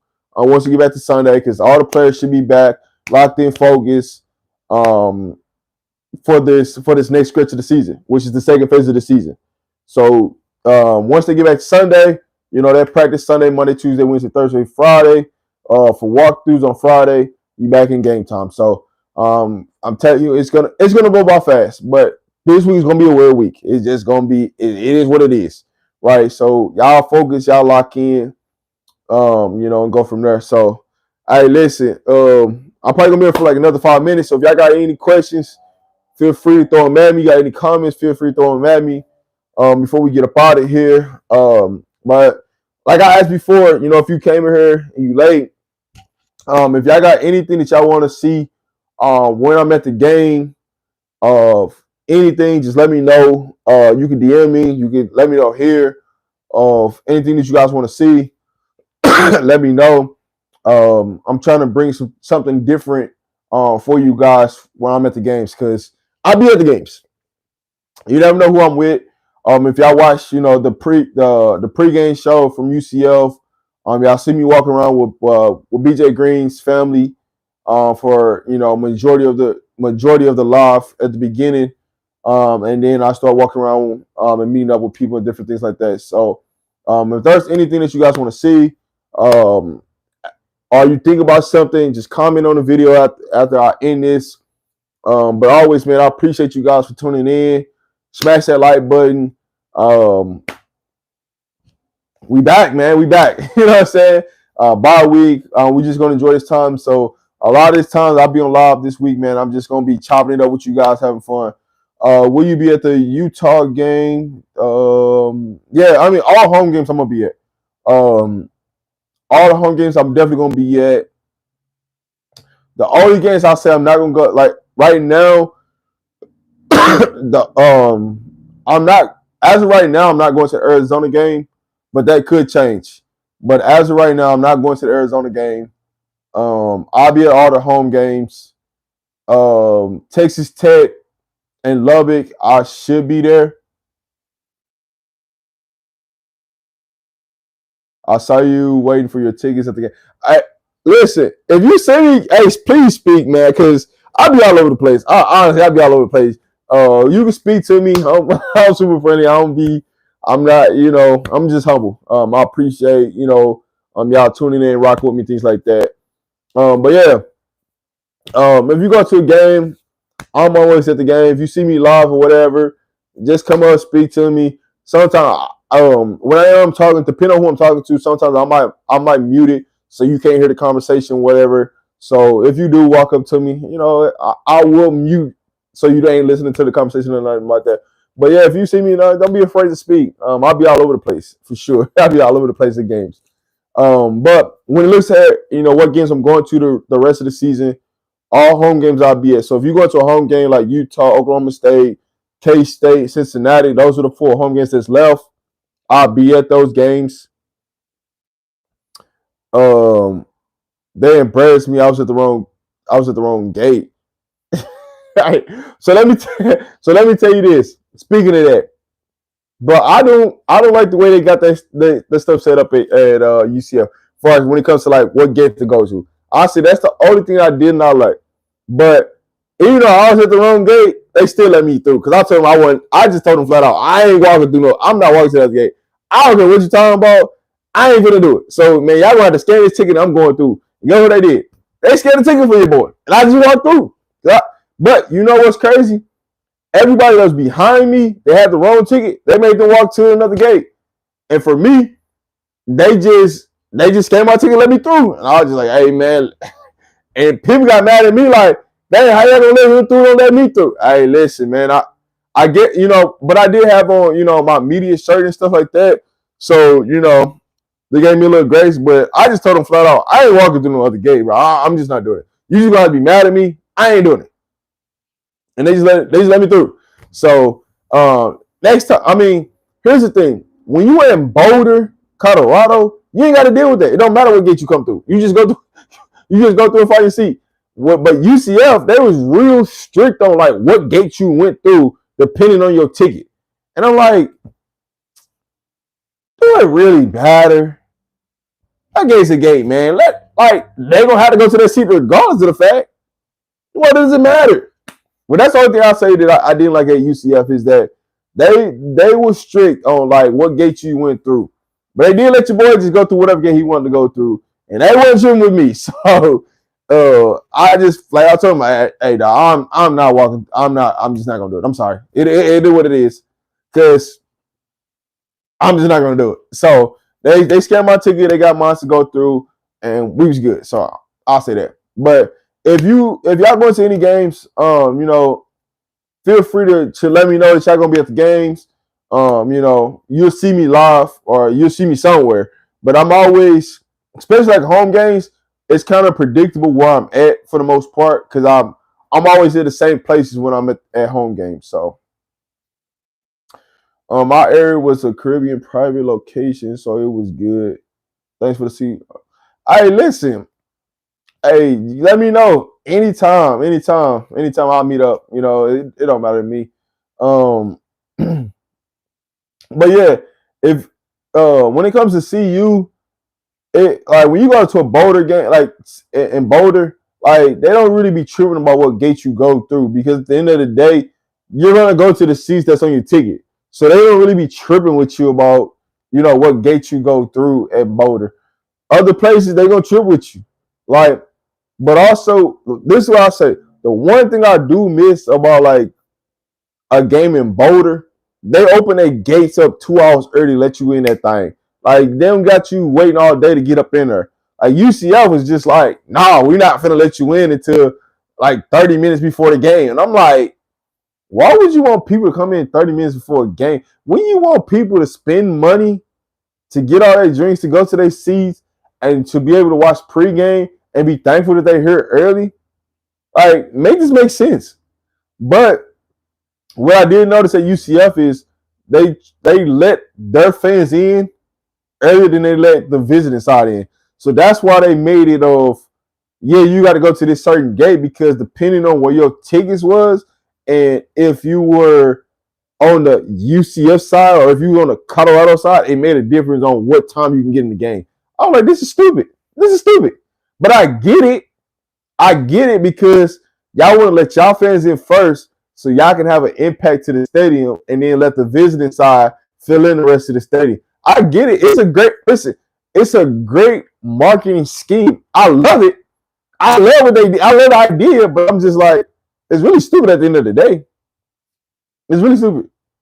Hey, listen, I didn't get soaked at all. Like when I tell you I didn't get soaked, like literally, I was standing under the tent the entire time. I didn't get soaked because like there were tents under the ticket thing where you scan your ticket at, but like I never got soaked. I didn't get wet in there because I was just under the tent, and so I got in the tent. I just jumped up to the other tent to get in, and then you had to hold your hands up and walk through the thing, and I just walked through and just walked into the stadium. And once I got to the stadium, I knew I was good because it was what is. But there was a lot. Like, I ain't gonna lie to you, there was a lot of people that got soaked. Like, I won't lie to y'all, there was a lot of people that got soaked at that game, and that was pissed because they would not open them gates. I'm telling you, if they would literally open the gates, a lot of people would have got soaked, because a lot of people would have been inside the stadium and the seats would have been covering everybody where they wouldn't have got wet. But because they didn't open the stadium, you know. But when their fans were sitting everywhere. Listen, this is so I'm gonna break this down, and this is what a lot of people didn't know what happened in the UCF game. So where I was getting my tickets from, and Sweet Pete, where you see me at, somebody stole 1,000 tickets where I was standing at, because they left the tickets on the game, and that's where the recruits were coming in from. Somebody stole tickets off the table, just like literally took the tickets and just snatched them off the table and started selling tickets to people. That's how people were sitting in other people's seats, and that's why people were fighting about who was sitting in what seat, because a lot of the tickets started being duplicates, because it was tickets that somebody had that they weren't supposed to have, and they gave tickets to somebody else. It was just a bunch of chaos going on. So like they oversold the game. Like people bought tickets for tickets that was already sold. So you had people sitting in people's seats, and it was like legit. It was about a couple fights like in the student section about people about to ready to like go at it. Like it was weird, but I was like, first of all, like my first thing about that whole thing was like, why would you just have tickets just sitting on the table with nobody guarding the tickets? Like, it's just common sense. Like, the tickets should have been put up from the get-go, but they let the tickets just sit on the table, and then somebody snatched the tickets, and then they couldn't do nothing about it, because by the time the dude snatched the tickets, he ran off, and he distributed tickets to other people, and they just sold it, and they just made money off the game. So it was kind of weird.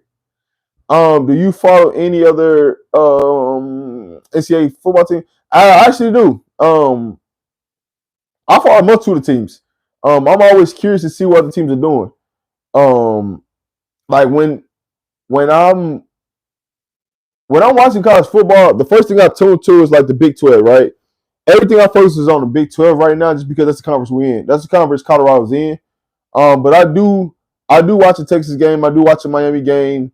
I watch what Ohio State doing. I watch Bama. I watch Georgia. Like, I really watch like the good games. I watch them. Like, I watch them just because I'm just a fan. I'm just a fan of football, and I always like to see who's doing what. So I actually do watch other college teams. I'm actually in tune to college, and that's just me. So I'm always open to talk about other college teams.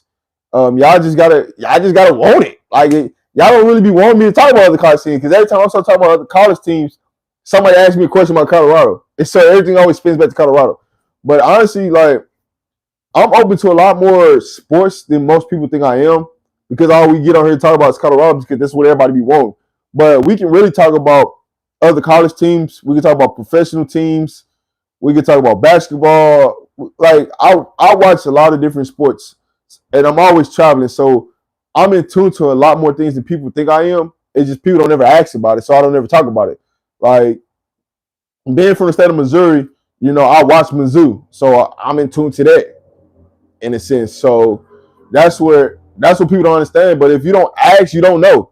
You know what I'm saying? So if you ever, and this goes for anybody, if y'all ever want to talk about other teams outside of Colorado and give an opinion about it or come up and talk about it, feel free. Like I'm always open to it. Like I'll tell you that right now. I'm always open to it because like I just love to get up here and talk and have a good time with y'all. You know what I'm saying? I do this for y'all. Like I don't want this to be solely like, oh man, the only thing we talk about is Colorado. The only thing we do is talk about Shador. The only thing we do is talk about Travis. Like, no, man, we can come up here and just talk sports. If that's what y'all want.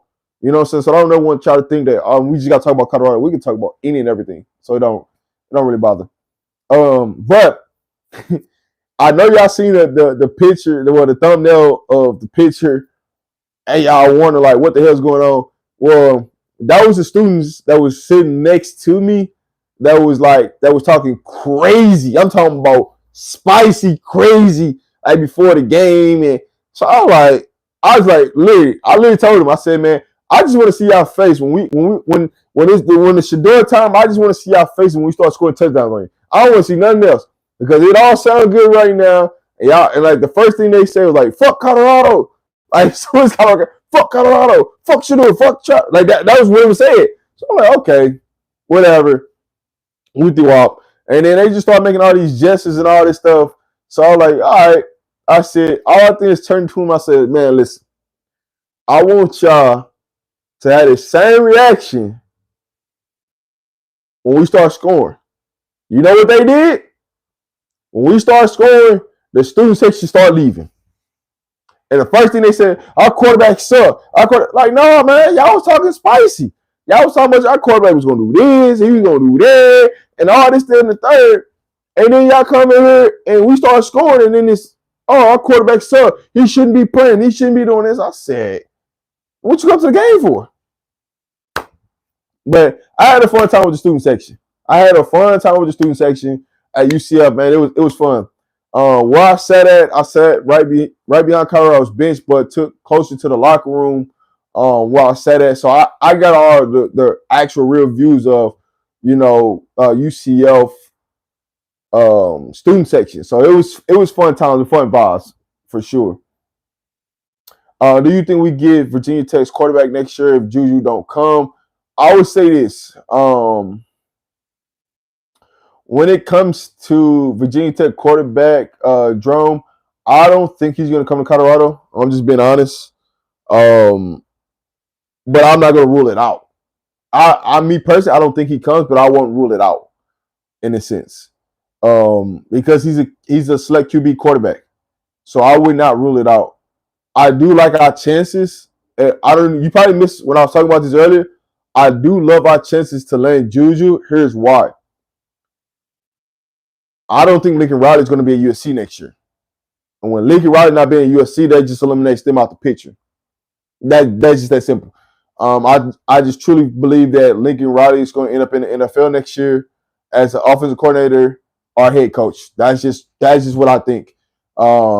Just because I know Lincoln Riley for a fact he's done with the NIL era of college football. He don't want to be in the Big Ten. Like that's personally some things I know because I'm talking to some recruits that is getting recruited by USC, and so I kind of know some behind the scene logistics of things that's going on at USC.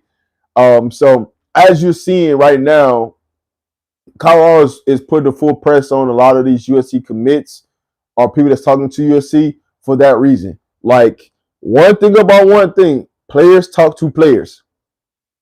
Players' families talk to players' families.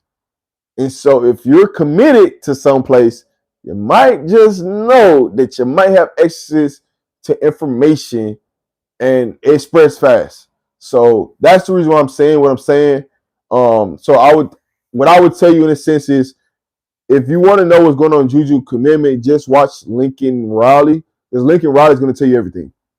He's going to tell you, and watch what coaches get fired in the NFL as far as head coaches, and watch what OC positions come open. If the right OC positions come open with the right personnel, you can see Lincoln Riley out there. There are some teams that I can say Lincoln Riley might be it, but I'm gonna say that for another live. I'm gonna say that for another live for sure. Yes, Missouri's 4-0. Missouri got a big test this weekend. They got Texas A&M, so I want to see how they gonna stack up against Texas A&M. I do think Mizzou can go down there and beat Texas A&M this weekend. I truly do. They got the pieces to go do it. Now they just got to go show it. I like their path to get to the playoffs. They actually are going to miss a lot of the upper echelon teams in the SEC. Mizzou's gonna miss them, so they got a great chance to get into the playoffs. What do you think about Matt Pacheco getting his recruits to CU? Honestly, Matt Pacheco tried to get his recruits to CU last year. It just didn't work out the way he planned on working out. I think this year, things change. You see the relationship being built between Matt Pacheco and CU. And trying to, get Colorado players to Colorado. I think it's huge. I think that chemistry of players is huge. I just don't think people understand how huge that can be and the benefit they can have to Colorado of getting Colorado players in the Boulder. So it's a match made in heaven. Their chemistry they're putting together, but I wouldn't say it's an end all be all with taking every player that Matt Pacheco coach. The dogs gonna want to play with dogs. That's just the bottom line. Matt Pacheco is coaching and training a top player that's at IMG right now. That's an offensive guard that played next to Jordan Seaton. That has a real chance to go to CU. So don't let that fool you. The relationships are being built. The relationship opportunities are there. It's just a matter of just letting things work out. And I think the relationship has been paired between Matt Pacheco and the University of Colorado. They hash out their differences that they had last year. But at the same time, Matt Pacheco believes in certain things and he wants to see certain things. And, some of them things that Matt Pacheco wants to see that he's talked about, CU has done. So, y'all just got to some things it just takes patience and takes people having a real talk and going from there. Here's what I would say.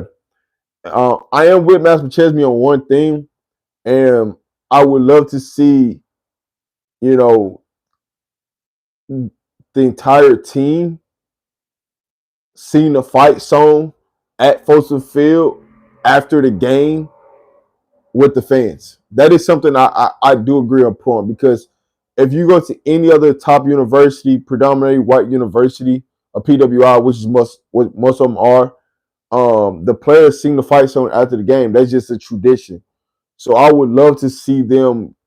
And if you were at the UCF game and you seen well off, Rick Joyce stopped, a select amount of players and had them sing the fight song with them at UCF. And it was something I was asking for, and it actually got done at UCF. Now, can we bring that to Boulder?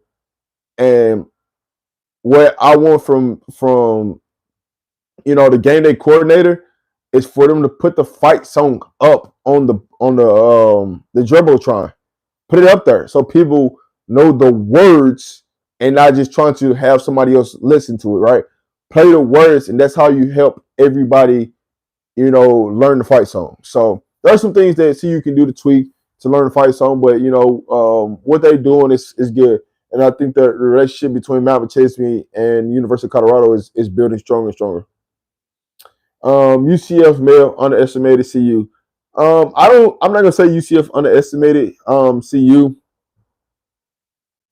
What I would say to you is this: I think UCF overlooked Colorado because they were more focused on this game against Florida, because they knew if they can beat Florida, they can win over recruits to UCF. So that's more what I would say than them underestimating CU. I just think they overlooked that game because the Florida game means more to them than that Colorado game. Now I will say this: the University of Florida and Florida State is highly pissed at UCF. I will say that they're highly pissed at them because they let all them recruits come to that game and see Colorado. So I do know that 1,000%. But when you talk about underestimating Colorado, when it comes down to it, I just think UCF overlooked that game because they were more focused on that Florida game. So you're gonna see a different UCF game against Florida. Watch how hard they play against Florida versus what they play against Colorado this weekend. My guy looks like Juju's dad at the game. Man, it was so many people there. I'm telling you, it was so many people there, like that was there that normally wouldn't go to a Colorado game, and I'm talking about from players to parents, like just studying Colorado, just watching how their sideline was, just watching the coaches coach, just overall just watching the atmosphere, and you talking about a full 360, and like the arrow just start pointing straight up. That's what happened in UCF for Colorado, especially in the recruiting world. What we got going on, because it's flip season. I'm telling you right now, it is pure flip season for Colorado. And when you talk about cooking in some fish grease right now, and we hot as fish grease, mama, we hot as fish grease. Like we got some things balling, like balling, and you might see some players commit after this Kansas State game. That's how hot right now Colorado is in the recruiting world. And I'm telling you right now, there are a lot of SEC people that are not happy about this. They are not happy. So you're going to see some people taking their shots. But all this notion of everything that they was talking about, and the biggest thing of why recruits, and I'm just going to be honest, the biggest like narrative people were trying to push was Prime wasn't going to be there after this year. And as it goes to show you, and as we build out this roster, how can you say Prime is not going to be there when you look at how much talent we got after you start to peel back the onion of the seniors and graduate players and people that's going to the NFL? We got young bright stars. When you look at the wide receiver room, like you got Amarion Miller, you got a Draylon, you got a Cam that ain't touched the field, you got Mathis, you got a Asad Wasim, right? That's 5 receivers right there. You got Timmons, that's 6 right there. You got Jordan O, that's 7. So right there, you got 7 receivers coming back that ain't really seeing the field. You know, and we're gonna have some talent coming in at wide receiver room. You might get a couple of receivers transfer out, but we're gonna have things transfer in. You got C5 that ain't touched the field yet. So you look there, you got talent, you got depth. You flip over, you talk about the corner position. You got DJ that can come back. You got Colin Hood that can come back. You got Carter Stoudemire. You got Ben Bosey. That's in the cornerback room. Safety position, right? You got RJ. You got number 9. Can't think of his name. Can't think of his name right. Riley. You got Riley that can come back in that room. You look at the linebacker position. We got Trent Hood. You can get Webster won't come back. Chaney won't come back. But you got room in the linebacker room. And what's weird is, here's one thing that's weird.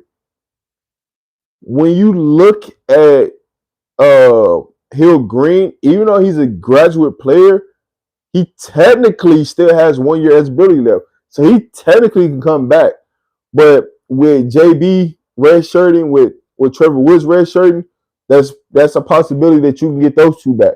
Or they could transfer out. So you got room at each level you got young players. You talk about the defensive line. You got McNeil. You got Brandon Swain. You got Tosh, number 40. You got Alden Walker for another year. You got Sam for another year. So you got a lot of nucleus that can come back. Offensive line, you got Jordan Seaton, you got Tyler Brown, you got Hank, you got um, Flapjack, who ain't seen the field. Um, so you got room everywhere. Hill Green, I don't expect him to come back. I expect him to make the jump to the NFL, but he does have one more year eligibility left. So those we got room everywhere. And so we got players that's coming in, but we also lose a lot of talent to the draft. DJ can go to the NFL draft, but I don't think he's going unless he's a first round pick. That's just the truth be told. But he can leave. And so that opened up even more room at the cornerback position. So it everything just we just keep stacking days and keep chopping wood. That's the main goal. And that's all I'm gonna keep saying to y'all all season. Just keep chopping wood, keep chopping wood, keep chopping wood, and just keep stacking days together and keep building this foundation to this house because the house ain't complete. We start building the sides. We start building the side, but we still ain't closed the back door, front door, and built the roof yet. So we got room to grow. And that's the most exciting part about this whole thing is we got room to grow with this team. I still hope we get Winston Watkins Jr. What I would say to is we got a great opportunity to get Winston Watkins. Still, what I can say is don't think because he decommitted we stayed out of contact. We still got contact to Winston Watkins. He actually here's the crazy part about it, which I don't know, is what Winston Watkins plays at in high school right now. He plays for Coach Nick at Venice. Well, Coach Nick, if you don't know who Coach Nick is, Coach Nick is ran Coach Prime 707 in the state of Florida called Truth. So as long as we got that connection with him playing for Coach Nick, we got connection to Winston Watkins. So that's never out the realm with Winston Watkins. But you can't be mad at what Winston Watkins did by decommitting from Colorado and going to get his bag from other places. What you can think about Winston Watkins is he decommitted, but he never committed to no other school.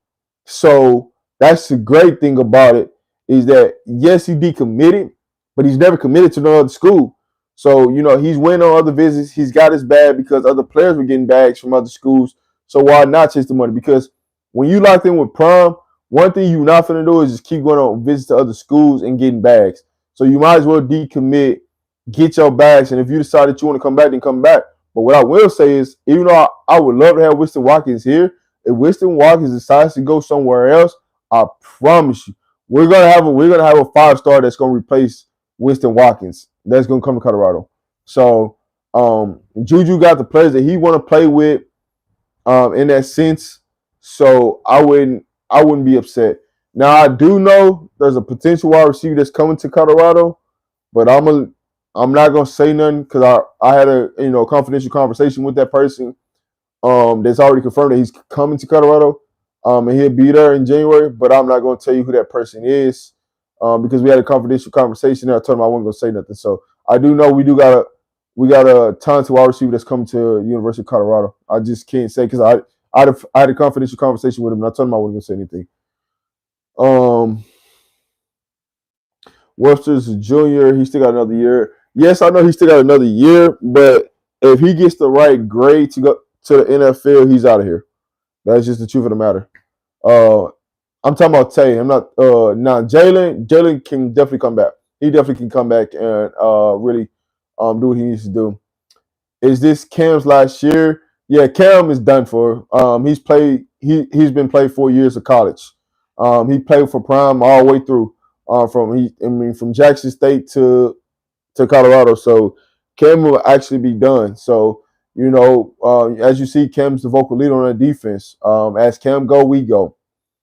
As much as people think it's Travis, it's really Cam. Cam is the one that's doing all the talking. He's the one that's getting the truth rally. And as you see, who the other leader is Brock Bully. Chidozie is he's got everybody's focus up front. And when he lead, the way he's leading up front, whether he's playing or not playing, he's bringing confidence to that room. He's getting on them. He's holding everybody accountable because he know how great the D-line can be. You may not be able to answer this question, but where is Tyler Johnson? I'm gonna just say this. I do know, he's got a kid on the way. I do know that. I don't know if that's playing a part of what's going on, and that's got a lot of his headspace right now. But what I would say is just pray for Tyler Johnson. We want the best for him. This little break that he had, what I'm saying, maybe it might reset him. We might see him at practice, during the bye week. But I haven't seen him on the sidelines. He hasn't been dressed. He hasn't been on the sidelines, anything like that. So hopefully, having this little break, having this little time, he's back, he's healthy, he's ready to go. He's focused. And all thing I can say in that situation is, man, just pray for Tyler Johnson. I don't know it's truly, the end all be all with him this season. Hopefully we do get to see him this season because he is a talent, right? He can play. He given opportunity, he can really help us on this offensive line. But I don't think it's football related. What's keeping him off the field? So I just pray for him and just let him know you're thinking about him. That's the best thing I can tell you in that situation with him. Isaiah Massey. He just got here too late. Like when you really look at it, he just got here too late. Do I think he can play? Hell yeah, he's a hell of a ball player. And I think he could definitely help this team going in the future. I just think he just got here so late to camp that it's really, it really hurt him in a sense. So that's just the way it is. It's the truth of the matter. But he can't help. But I'm gonna take a couple more questions if y'all got them. Then I'm about to get up off here because I got a busy day tomorrow. I'm gonna try at some point tomorrow. I'm gonna come live for y'all, and everything. And if I can get Coach Dre's game up, depending on, because I forgot if it's a home game or not. I'm gonna try to stream the game and talk at the same time, but don't take me for it because it depends on if they're gonna stream the game or not. Because I don't know if they're gonna stream the game. It's been weird instead of Florida work for them streaming games and stuff this year. Can Tyler Johnson redshirt? Yes, he can redshirt. He got to play 4 games. He'll have to play 5 games to not redshirt. So he hasn't played in any games. He hasn't been on the field. So technically, you can just look at him as redshirt. Recruiting Eden D-line. Yes, we are recruiting some D-line. The D-line is the most sought off position in the recruiting world right now. It's bidding wars for every school because offensive line, defensive line is a recruit. It's just a bidding war, because it's the most thing that like everybody's after, no matter which way you want to look at it. So, one or two things I can say probably on the D line is if we do get somebody on the D line, it probably be 1 or 2 players in a recruit out of high school ranks, and the rest is gonna come out of the transfer portal. But I will say this: as much as the high school part is taking off for University of Colorado, expect the transfer portal to be, it's going to be hotter than fish grease of people trying to come to Colorado. If you're a wide receiver or corner and you're looking at the Colorado, or you a solid offensive lineman, like you can see your opportunity of playing at Colorado based upon the people that's leaving. If you're a quarterback and you want opportunities and we don't land a 5-star quarterback or a 4-star quarterback, they can come and play right away. If you're a big-time quarterback, how would you not want to come play? I can tell you right now, like, Ohio State's finna lose a quarterback. That's a given. Like, they're going to lose one of them 5-star quarterbacks that they had in this last recruiting class. Because Justin Sanchez and Aaron Nolan, one of them two finna leave for opportunity. So CU's in a great position to land a top quarterback. So I wouldn't necessarily worry about quarterback of who's taking over the reins for Shedeur, because Colorado is in good hands when it comes to that position, just due to the fact of we're going to land the top talent because of somebody is going to be oversaturated in the situation. So when you look at Aaron Nolan was the future day quarterback, and then they pull a yeah Aaron Nolan. Sorry, yes, that is correct. He was a future day quarterback at Ohio State until they pulled a Julian Sanchez that they end up getting because Nick Saban retired. So it's just the way of the world. The most interesting, I'll say this before I get off. The most interesting thing that's going to come in college football is who is going to pull a Nick Saban at the end of the recruiting cycle after signing day and go somewhere else.